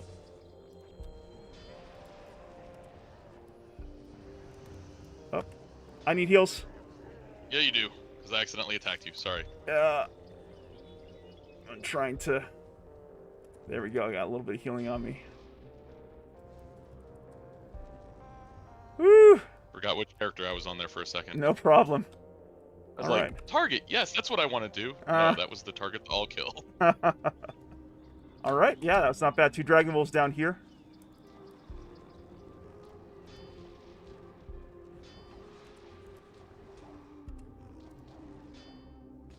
Yeah, those were very low-level mobs for a trove. Yeah, surprising. Was it? Yeah, it was a trove. We ran. Okay, let me just get healed up here. Yeah, you usually at least get one dragon.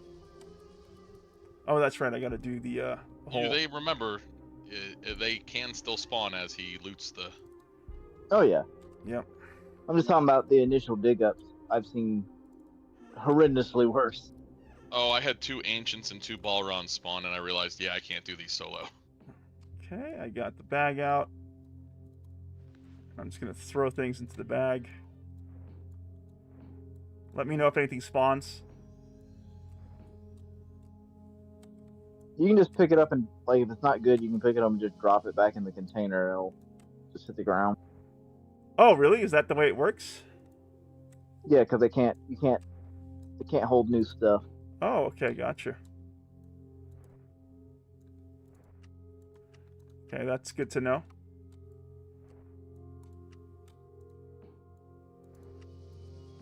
Because for some reason, chests never have anything good in them. See if they have any vank Yeah, it here. seems the antiquities are the primary reason that the troves are obviously valuable right now. Yeah. Because troves will normally spawn 4 or 5. I mean, is there Troves, Go ahead. I was just gonna ask if troves were tied to a finite number of specific positions, or if they're like anywhere in the shard. That's a great question. There are specific positions, but they don't have them.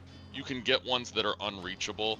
They didn't bind them to only reachable areas. So you can get ones on islands that are unreachable on the server, unfortunately. Yeah, I got one of those that was unreachable. It was a little frustrating. Just let them, yeah, you let them reset, and then you can decode them again, and they'll hopefully be somewhere reachable. They won't be the same thing. I'm not. Well, I didn't know they could reset. I just threw them on the ground. Yeah, I didn't know they could reset either. Good to know. Oh, hey, look at that. You got something. Yeah, don't throw them away. Dragon. I let them respawn.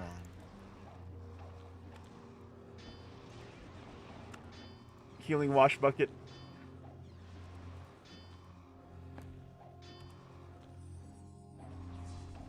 Well done, team. All right. Let's quickly check, make sure there's nothing great here. All right, where's that chest? I'm not going to go and shuffle the chest, because what I really want to do is I want to give a chance for all of us to get like a whole bunch of antiquities. That's sort of my primary motivation to doing this, so I'm just going to not bother with that. I will gather up the gem bags if I can. What's this say? They cannot hold any more items. Okay, I'll throw out that gem bag in that case. Oh, I can't. Okay, let's do this. Let's open up my beetle. Okay. Oops. Come over here, you beetle. Where is it? Lost Dragon, Githka, backpack, chest. There we go. Okay, I'll take out something for myself, and then I'll put the rest in the ground, and we can just take turns looting it. Yeah, I'll take that one for myself. Oh, hey, look at that. Another damn greater dragon.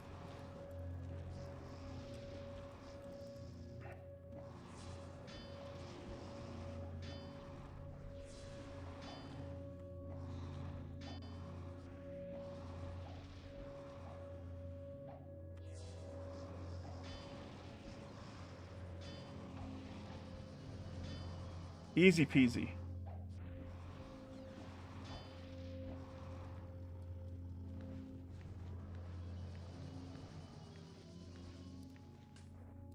Okay. So we have the following antiques here. Can I not put it in my backpack? Okay, there we go. I was able to get it in. I'm gonna move over here so it's a little bit easier for you guys to see. So just take turns picking yours. Slurms, you want to go first? Grab what you like. Then it's Orc. Nope.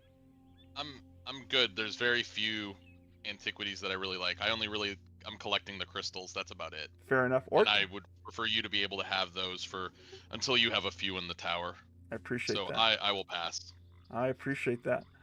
Okay, I'm gonna take the ornate Unless you vials. happen to get a gold crystal. I have yet to see a gold crystal on the shard. I'm not sure they exist or they don't look gold and it's a different hue. Your pick. You got the last one there, Orc. The arcane rapier of a noble lineage. It's all yours. So you're looking for what again, Slurms? I missed that. A gold crystal. Gold I have crystal. not seen one on the server, but I don't know if it's because they don't actually look gold and the crystal changes the hue or what, but it's like the only color that I've seen of the hues that I haven't seen Gotcha. on the server, like in person. Okay. We got Brandon here in the Stygian Abyss saying they do exist if he's meaning a golden man-hued. A guildie has one. Gotcha. There you go. Okay, so they do. Okay. Very good to know. Good information. Thanks. Thank you, Brandon. All right, we can maybe run one more trove and then we can call it an adventure. What do you guys say? Sure. Okay. Next one is, let me take a look at the map here. I gotta double check where that might be. I don't recognize it offhand. Let me go ahead and take a look at the world map here for New Legacy. Surely not an inaccessible one. No.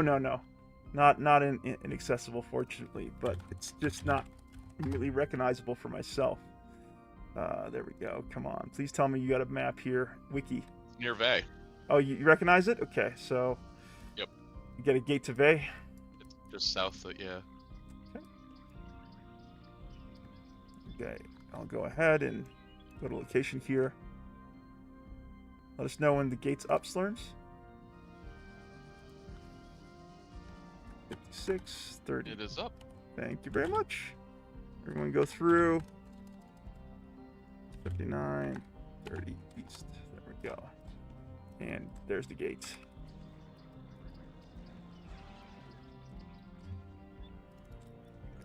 All right, and we are where exactly? You can follow me. Where's everyone? Oh, there you go. It should be south this direction. Gotcha. I was east, waiting for rather. Orc. I don't want Orc to get lost.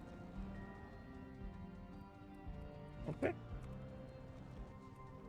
Oh, Brandon says that just south of Vey's entrance. You're absolutely right. There's Orc. And you guys are all ahead of me here. You guys knew exactly where it was. I gotta tell you, don't you love how you can pinpoint the treasure chest location using the web client, Orc? Oh, it's very helpful. Oh, it's so helpful. All right, so I believe we're using this one.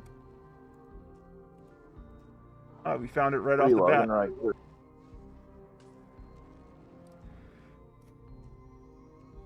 Okay, here's the chest coming up. Let's head north once it pops. Oops, I freaked out a little bit. I'll dig again.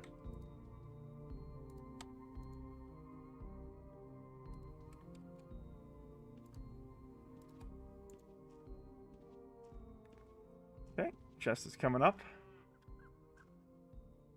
Slurms, thanks so much for helping us out. I didn't realize you weren't after antiquities. No, just because the houses aren't big enough. Like, I love decorating and deco and stuff like that. Move. Oh, this is a bad one. Bad one, yeah. Up north. Up north. Okay, let's be careful. Who can volunteer to pull that chest for us? Like the mobs.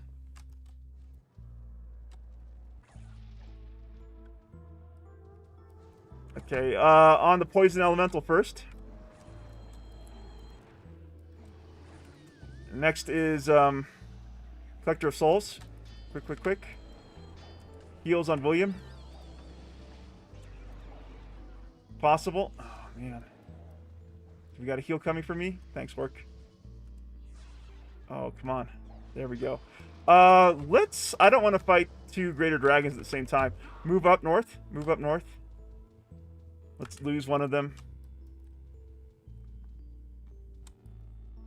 Get out of bed for fewer than 3 greater dragons. All right, who can pull between the 3 of us?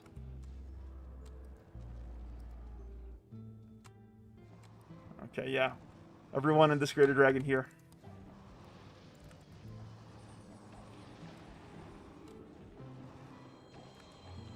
Heals on William. X-Raider Dragon. They do not like it. There we go.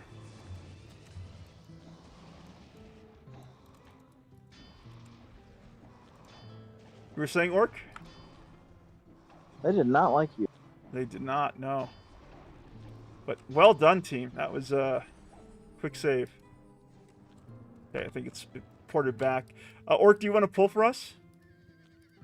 Sure. Okay. We'll wait out of here for you. You're not doing the Vesper Museum Antiquity event, Slurms? I will when my buddy hops on.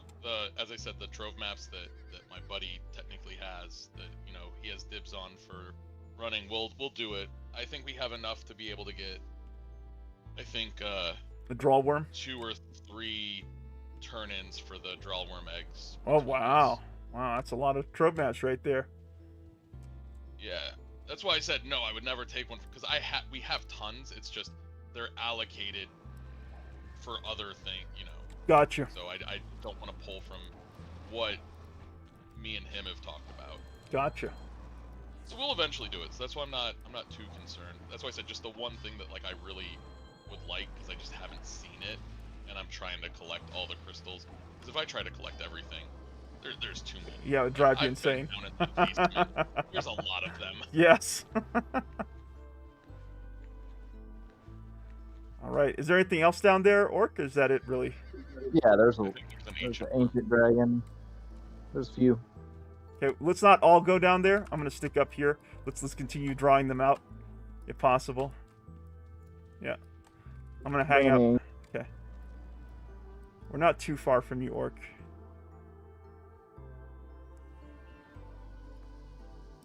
It wants to come. How the noble dragon went extinct in our world. They got drawn out one by one. I got you, cross-shield Orc. Okay, there we go.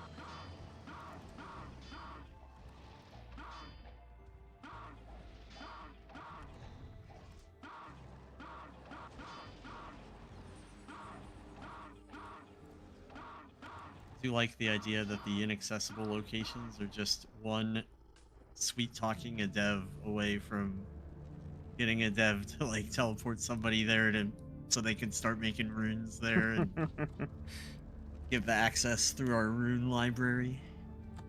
All right, I think we've just like Raider Dragon that was pretty much dead already. Yep, we can clean this Super up. niche dev only location. Yeah, yeah. I'm kind of curious what their thought was on them not being accessible. I know they wanted to keep it isolated, same with the reason why the housing, stuff like that. And they knew that the population would be smaller, so they didn't want them to be spread out too much with stuff, but I feel like they could have disabled. I mean, maybe the back-end map is too difficult to disable on the treasure maps, but it just seems odd that they didn't address that with locations where it's like, hey, go here. I can't. Well, I definitely hope. Yeah, I definitely hope that two things really, that the devs continue to find ways of pushing out players onto the world map as they're doing right now with the Vesper Museum Antiquity Hunt and the treasure maps. That's been a big, for me, it's been a big plus point. And then of course, rewarding players who really sort of take the time to go around the game world with things to discover, I think that'd be very, very cool. Do you know where the that shadow boss was, the one that was apparently going to be the most difficult essence for people to find? It was right here. It was Wrong, because Wrong didn't have anything spawned. And then they spawned it there. Got you.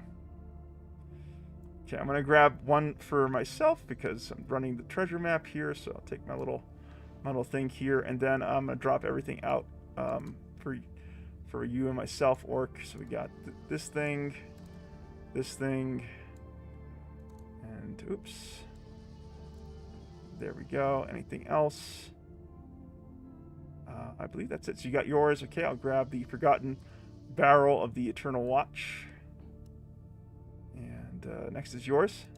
And that's it. That was the last treasure chest for the evening. And the last little bit of this stream. Slurms McKenzie, Orc, and Arkenbarger, thank you all for joining me for a really epic guild adventure this Friday evening. I really enjoyed my time with you and the rest of our friends here. Oh, who's jumping in? Nemesis! I'm back. Okay, fine. Okay, I'm going to keep going for an hour. One more hour since you turned up. Hey, Nemesis. What's everyone up to? I was just about to sort of, wrap up the stream here, and then, of course, if you're popping in, then we got to keep going. So, yeah. Shenanigans. Shenanigans. We were just running some trope maps and just kicking the breeze and hanging out and talking. And, oh, nice. Yeah. Yeah. Sounds cool. We're kind of in a lull between the next legendary foe and Blackthorn's dungeon, so we figured why not trope maps. I like it. Where can I meet y'all? Let's see. I have a couple of trope maps. Let me just let's see. A trope maps with me. Let's meet at the Guild Citadel. That's probably the easiest thing we could do here. Head over. So we all can gather up there. Let's see. I got one here, Artisan's Trove. Let me see where this is. I think I also got a Trove, too. I believe this Artisan Trove is next to Trinsic. Let me go and try to mark the location here. Let's see, go to location. 70, 30. Are you using the web client too, Slurms? Have you had a chance to check it out? Yeah, no, I primarily use the web client. Oh the only thing that I... Oh, it's Intrinsic Swamp, yeah. Oh my goodness, this thing's amazing. Yeah. Trinsic Swamp, so it's just north of Trinsic. Nemesis, Slurms, either of you want to get a gate for us going? Yeah, I can get it. Gotcha. We got Brandon Parks there in the Stygian Abyss saying, just by where you can mark the Sullen Hive by Trinsic. Oh, gotcha. Yep. All right, we got a gate through. Hop on through. Oh, no, I wouldn't. You want to go to the Sullen Hive, definitely. Okay, Sullen. This is going to be a run. For this one? Oh, okay. I can do so. Okay. Yeah. I'll let Nemesis open up that gate. Astral Pour. Here we go. Charge. And I credit Nemesis here for making me Indiana Ultima.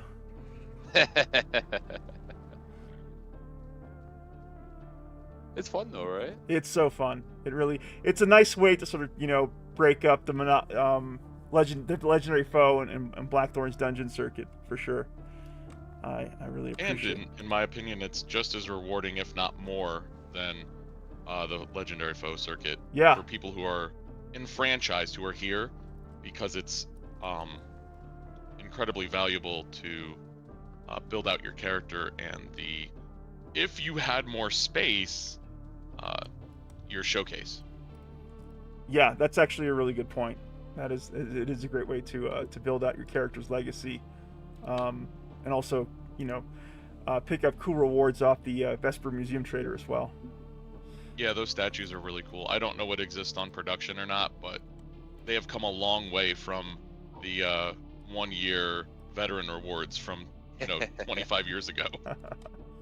I just figured that over time, since kind of like you, Slurms, I really feel rooted here on the seasonal shard. I just figured that over time my player home on production will just be a showcase for my accomplishments from season to season, which is gonna be fun for me, And that's great. Yeah, that's how I think it should be. Have a museum. I remember playing and people had even though the game only existed for 3 years prior, people had really cool museums of stuff from the first 2 years where it was just everything goes wild. And it was really cool stuff. And it looks like they're starting to bring some of that back, which I love. North. I'm trying to find you guys again. I got distracted. You got distracted? Go to the Solon Hole, go north, and then we're just east past the crossroad area of 6. Okay. Now we're a little north of that area, but I'm taking the blood elemental out, and the H-Worm's going up. Okay. Slurms, can you come over to me? We'll have Nemesis pull for us.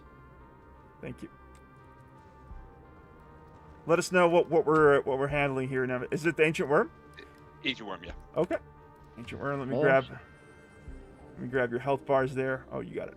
Okay, perfect. By the edge of the swamp, by the buildings.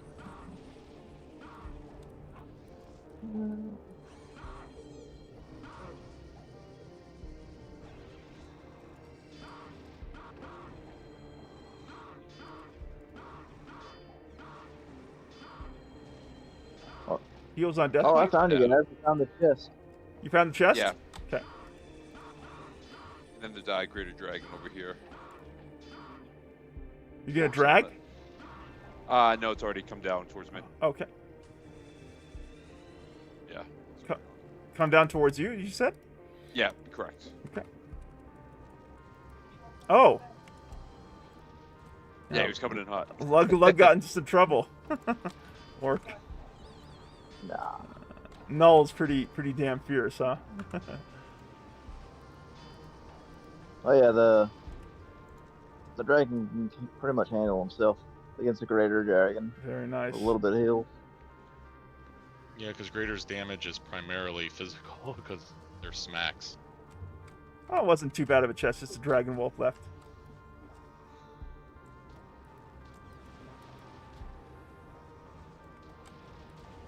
How many different colors over there of that brow worm?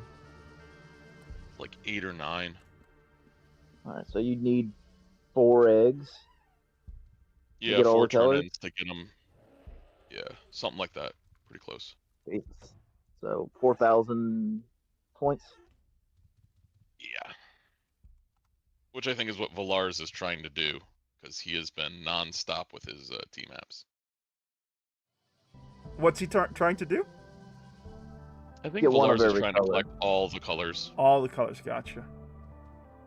I feel like that's a little bit more doable than the Manticores. Yeah, I I've think there's still- like 16 Manticore colors or something. It's a lot of Manticores. And I've yet to get a freaking Feather. feather. They're just I've mocking me killed too. them every time available. I've just That I'm traded on. for feathers. I'll buy like gold bars and give them to someone because they're like, I want a Ember Wing, and I'm like, I want feathers. Get off me, dog. Oh, hey, we got something here. Poison Elemental. Perfect. No, it's dead. Okay, I got my my pick here, so I'm gonna throw out everything onto the ground. We'll just take turns. Nemesis, since you just showed up, you get first pick. Then it's over to Orc, and Slurms here is just passing and kind of hanging out with us. So, get the Titan. Unless there's a crystal. Unless there's and a then, crystal. And then we can talk. Crystals are yours, my friend, since you're just passing on them so far. Yeah, I have. Each of you got yours? For you guys get points or deco. I'll Yep. take the Ornate Vambrace then. Oh, we got one more, so that goes to you, Orc. Time Warren. Oh, Nemesis, sorry. Nemesis will get next pick. We're going to go in that order. Yep. I will grab him. Okay. Let's see. So I need to go back to the guild and grab a few more maps. I'll be right back. I can just get Kate back there if you want. Okay, sure. Sounds good.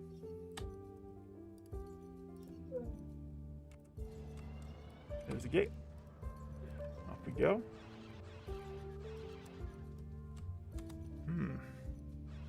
I am definitely not doing Blackthorns again. I don't have the energy for that nonsense tonight. Oh, did it just respawn or something? No, I don't know if it will. It could respawn because we completed Blackthorns around 8. Well, no, we got another 20 or 30 minutes before it has a chance of respawning, I think. Yeah, I'm not doing it at midnight. No. No. I learned that lesson midweek, and I'm like, nope, not doing that again. Because I'll want to do it all, and then it'll be like 2 a.m. by the time like I'm done, and I'll be like, yeah, that was a mistake. Exactly. Okay, I got a couple of more maps here. Oh, the pay hit. What's that, Orc? I was talking to my wife. Oh, how's the miss? She's doing good. Oh, I excellent. was letting her know the pay hit the bank account, baby. If you want to play the card, go ahead. There we go. Just gonna get rid of these maps that I've already used, just so we got them sorted here. Yep, already completed. I could have sworn that I got a couple of new trove maps. Where'd they go? I have the feeling they went in one of these chests. Is there anywhere that's got a stat line of the drow worm? Like, what's a perfect one? I think Mariah has it, or Maria, however her character name is, has it on the actual wiki that she updates. Gotcha. Yeah, I'm not sure what the stats are. I haven't done the grind yet. I actually think that I kind of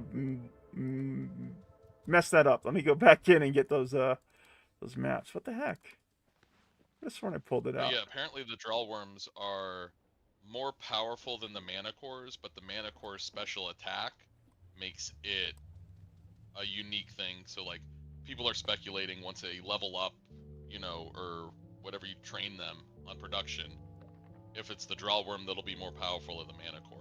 And because of the special attack for the mana core, people are still thinking that one. But yeah, but people are gonna want the drow worm because it's got the rune corruption. So, or at least you're gonna want one in like dungeon groups because of that.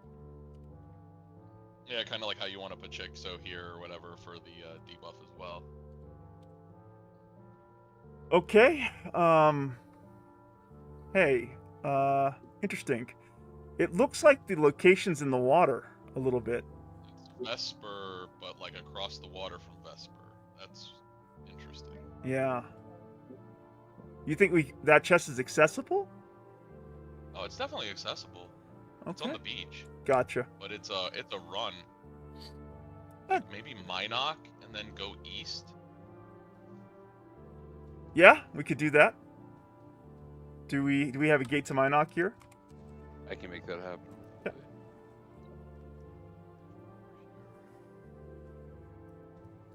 He's coming over here.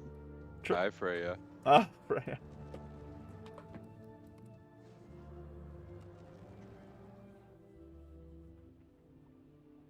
Yeah, love, she's over here. Okay, gate's up. Brandon says the Minok Moon Gate would be closest. Gotcha.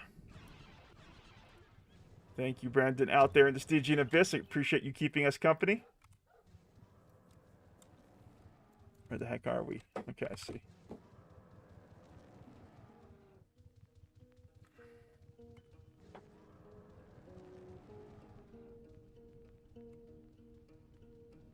Oh, this is fascinating. Look at this. I haven't seen this before. Is this linked to one of the narrative paths? That blazing fire? Not sure, I haven't seen it yet.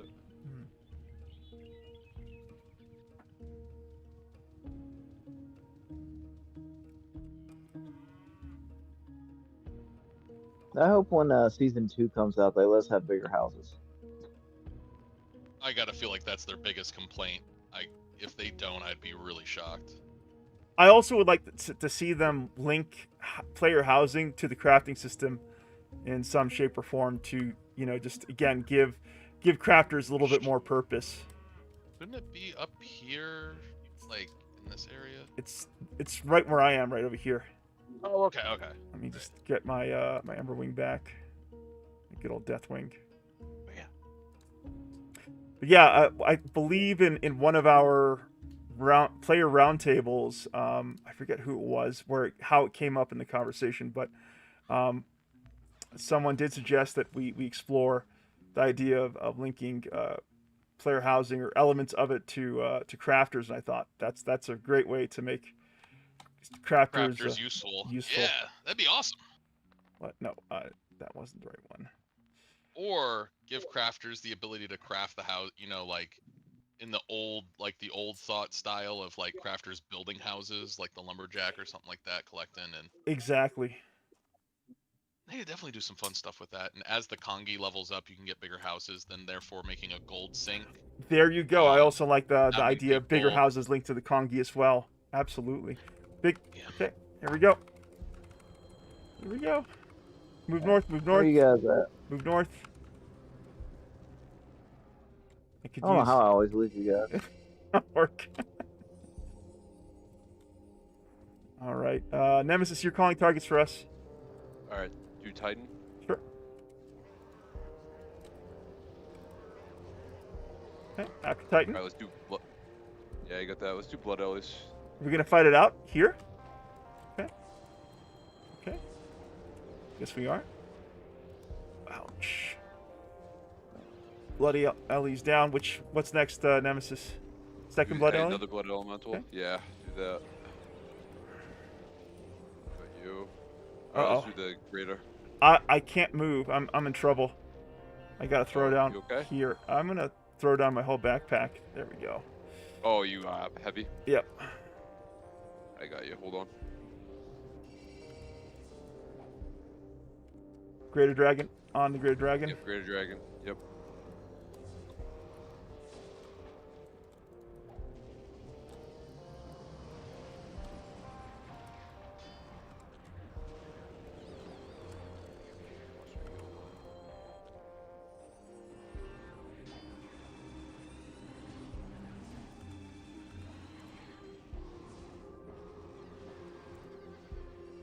Oh, There's Orc. Kills on Deathwing impossible? Thank you. all right, and there is a. Oh, must have went back to this. I'm gonna grab my backpack before I forget about it. There you go. Am I still Yeah, encumbered? there's I'm gonna pull an H up. I'm still encumbered, unfortunately. Can someone cast a strength spell on me? I'll get you. Okay.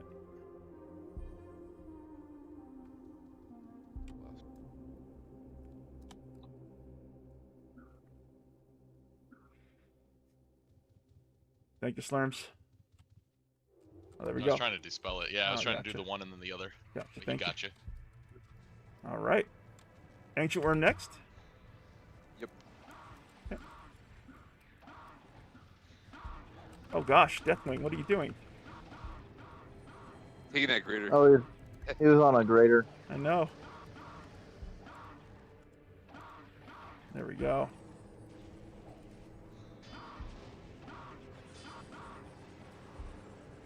Greater Dragon next.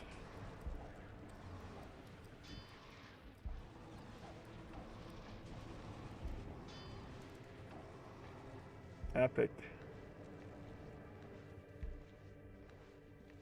Looks like the legendary foe circuit started up again. Solon apparently popped while we were doing this treasure chest. But I actually kind of agree with you, Slurms. In some ways, the treasure chests are a little bit more valuable than the legendary foes at this point. Once you do the initial surrogate to get all your guild points, yeah. It gives something that what I was complaining about at the very beginning is capping it at 20 a week.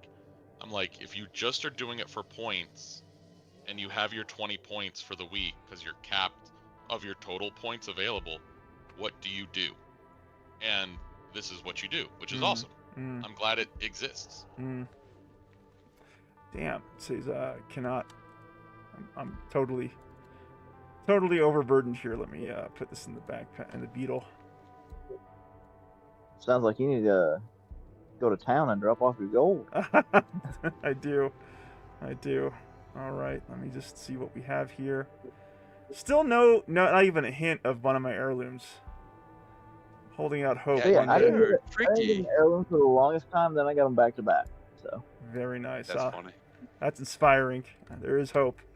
Okay, there's 1, I got it. 2, 3, 4 antiquities here. Your stream is frozen, just FYI, on YouTube, it looks like.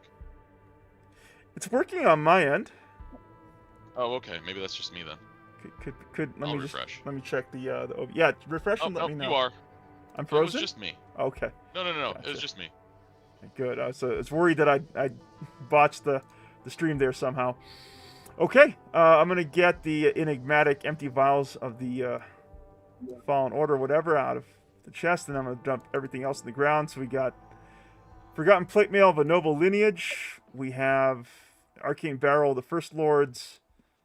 We got Arcane Incense Burner, Forgotten Kings. And I believe that's it. So, Orc, you get next. Nemesis is next. Go ahead and take your pick, Nemesis. Okay, and then I'll grab the barrel. And that is that treasure chest here. Okay. Should we run one more map? Do it. Okay. Did you want to get back to town to drop off stuff at the bank? Or? You know what? That's a good idea. just saying. That's not a bad idea. Some big brain thinking there, Nemesis. You're right. Let's go ahead and do that. And I'll drop off some of this gold. It's got me so burdened.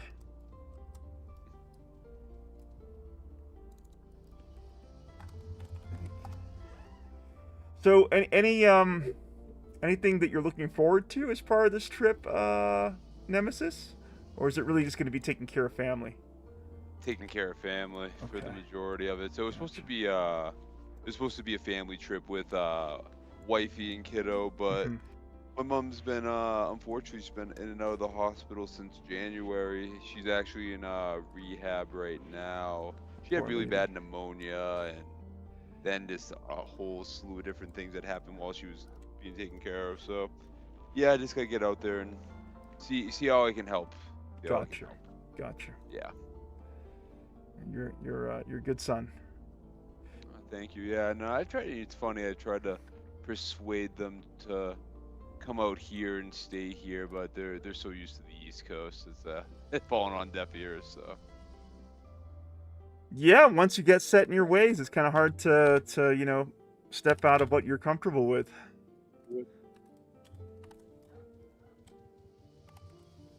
All right, next location is, near the Demon Temple, I believe. Yeah.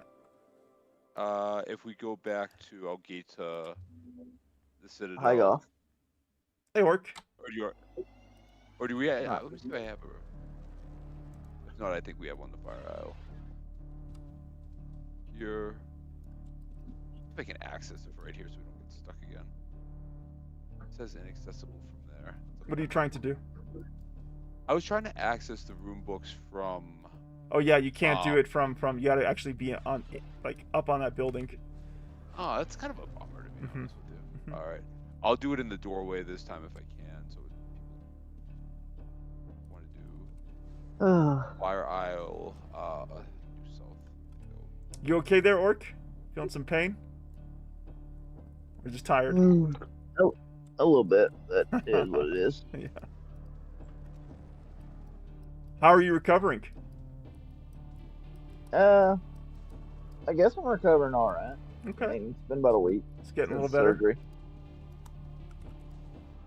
You not working for us or what? There you go. You may have to double click on it. Oh, double click? Okay. Yeah. It's kind of hard to see with all those Ember Wings in the way. Yeah, exactly. I'm trying to double click. Come on! Let me through. Okay, it's not working for me. Alright. How about I'll do this? I'll do the reverse.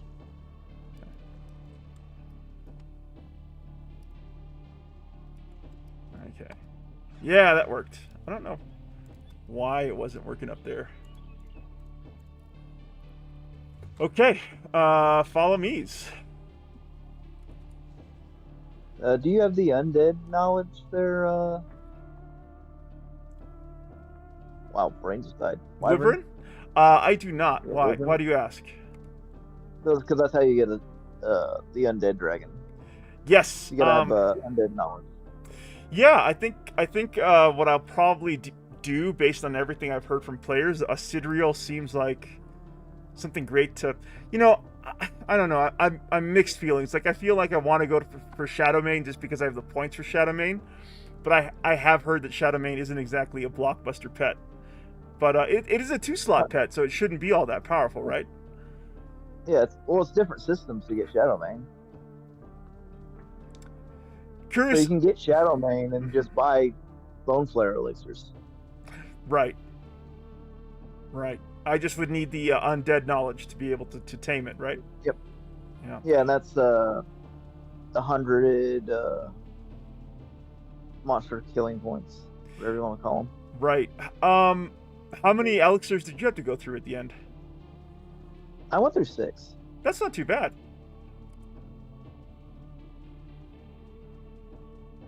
It's not too bad.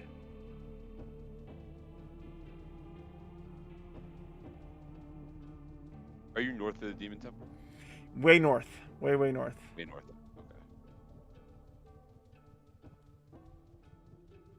Slurms might have a beat on me if he has my stream open. I didn't see where the actual map went to, so I was right at the top of the island. Right at the top of the island. Very tippy top. Oh, we could have just gated to taken the ferry over then. Oh, is there a ferry next to this point? Yeah. Gotcha. Okay, I'll wait for the cavalry to arrive.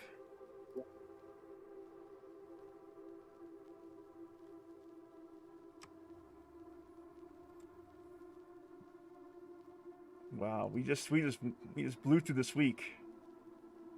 Yeah. 6.1 thousand guild prestige tokens for the Wyvern's Lair this week. Incredible. Incredible avatars of the lair.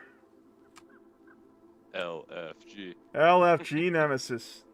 Yeah, thank you, Slurms. You're also really pushing points for us, which I'm grateful for.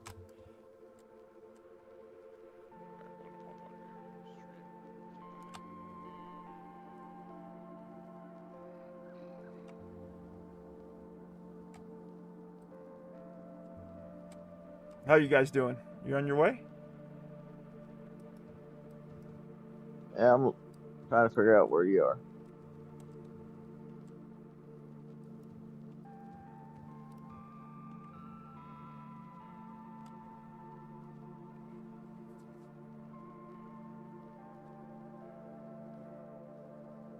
So what you want to do is you want to...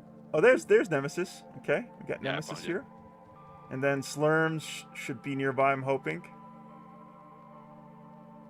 Yeah, one of my buddies was trying to get onto my account. He kept kicking me off. Oh, so, okay. A little behind. You guys share accounts?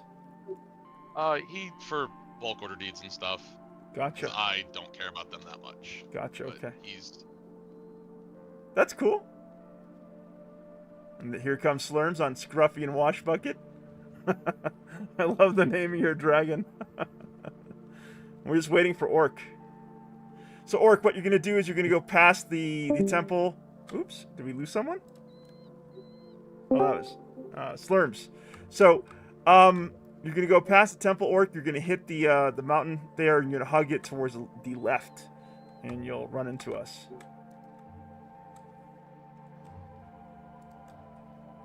And I'm going to go ahead and log out so I can get back my Emberwing.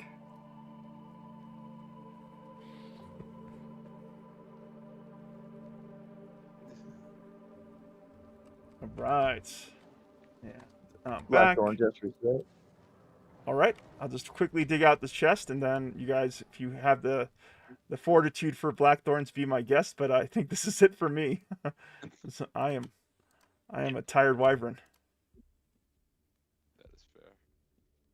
Let's see. Are you gonna attempt Blackthorn's Nemesis? See how long I can make it for. Oh no! Oh no! What are you doing, Trey? If you're gonna be doing Nemesis, I mean Blackthorns, then I may have to follow you. Yeah. Okay, not there. I've already got enough points to get like the nightmare. Nice. But I don't have nightmare knowledge, so. You don't have the full points for it? I'm trying to save my full points to get a wyvern or a manticore, a feather. Okay. Yeah, there's very reasonable point uses. The manticores, they're gorgeous and they're really good for a mount.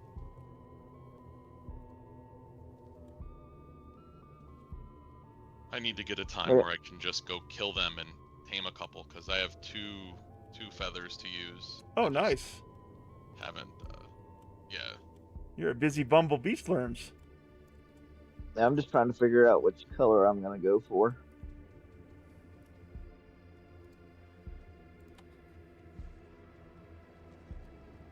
Yeah, point of cruel. I'm almost capped on my crafter, and then I'm gonna delete the crafter and make a Where is this bard thing? tamer. I think I might be digging in the wrong place here. Let me just go ahead and double click. Okay. Move this. We're going to go to location again. 137 30S 137 30 West. Okay, somewhere over here.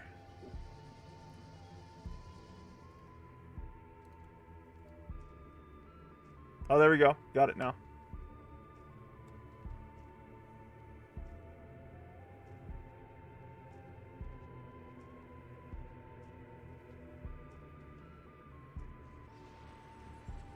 Do you get foe points for doing Blackthorn or not? The Exarchs. Okay, The head north. Exarchs. Head north. Head north. Head north. All right. We'll let Nemesis pull. Or could you get together with us over here? Yeah, I was just dragging some Titans up. Okay. It was like the energy vortex decided to attack the Wandering Healer. Okay, you go ahead and call targets, Nemesis.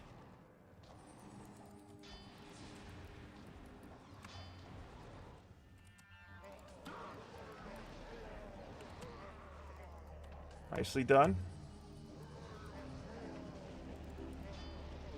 Okay, I'll let Nemesis drag up the next couple of mobs. Good work, Nemesis. 2 ancient worms. Okay. Collector of Souls.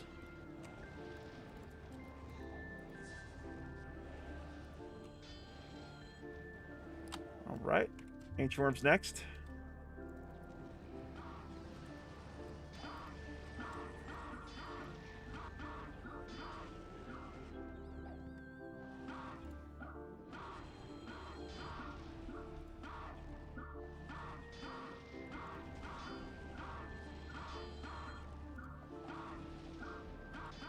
It looks like Null has aggro. Yeah. There you go. Man, He's not that hard to hit. Null's a pretty beefy pet there. Poison Elemental. Yeah, he's tanky as all get out. He certainly is. Hey, good job, team. All right, let's crack open this chest. Oops. And it's a gold chest, so it should have a little bit better loot. Oh, I didn't realize that the hue of the chest actually made a difference. Yeah, there's a way to reset it too. One of my buddies who does T-maps, but I can't remember what it was. Okay, let's take a look and see if this thing has some goodies for ourselves. Do a quick search for Vank. All right, we got eminently, and that's it. Okay, so just make sure I'm going through this carefully. Got a horde map. Oh gosh, really? Okay, so looks like I gotta take care of this container at some point. Yeah, we got the horde map here. Oh. How about now? There we go. Jeez.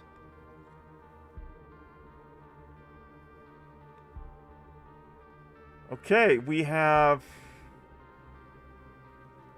a ruby octopus necklace. Does anyone like those ruby necklaces? Those octopus necklaces? Nah. Does anyone mind if I grab it? Go for it. Okay. Can I put on my character? No. Okay. So I'll go ahead and grab the Forgotten Barrel of the Buried Sepulchre for my little pick here. And I'll temporarily drag everything out. Because... there we go. Alright, let me move here so you guys can have a better look at the antiquities. So it's this one.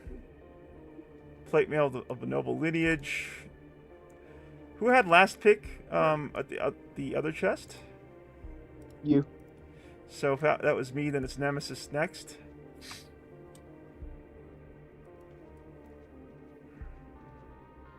Orc. Alright, and then I'm taking the cracked skull of a doomed house.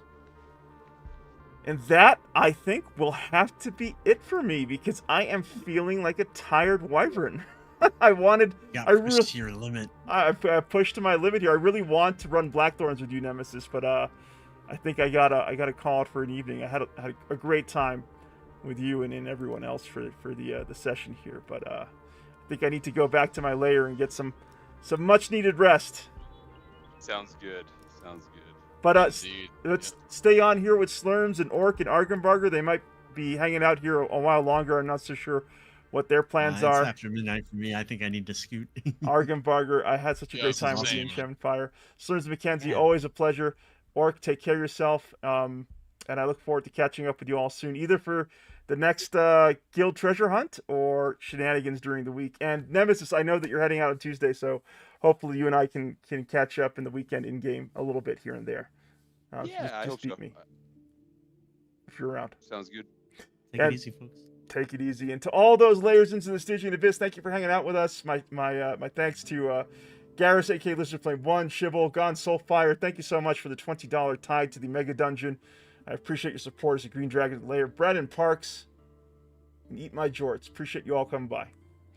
See you all here soon for the next adventure here at the Wyvern's Lair. This has been myself, DM Wyvern.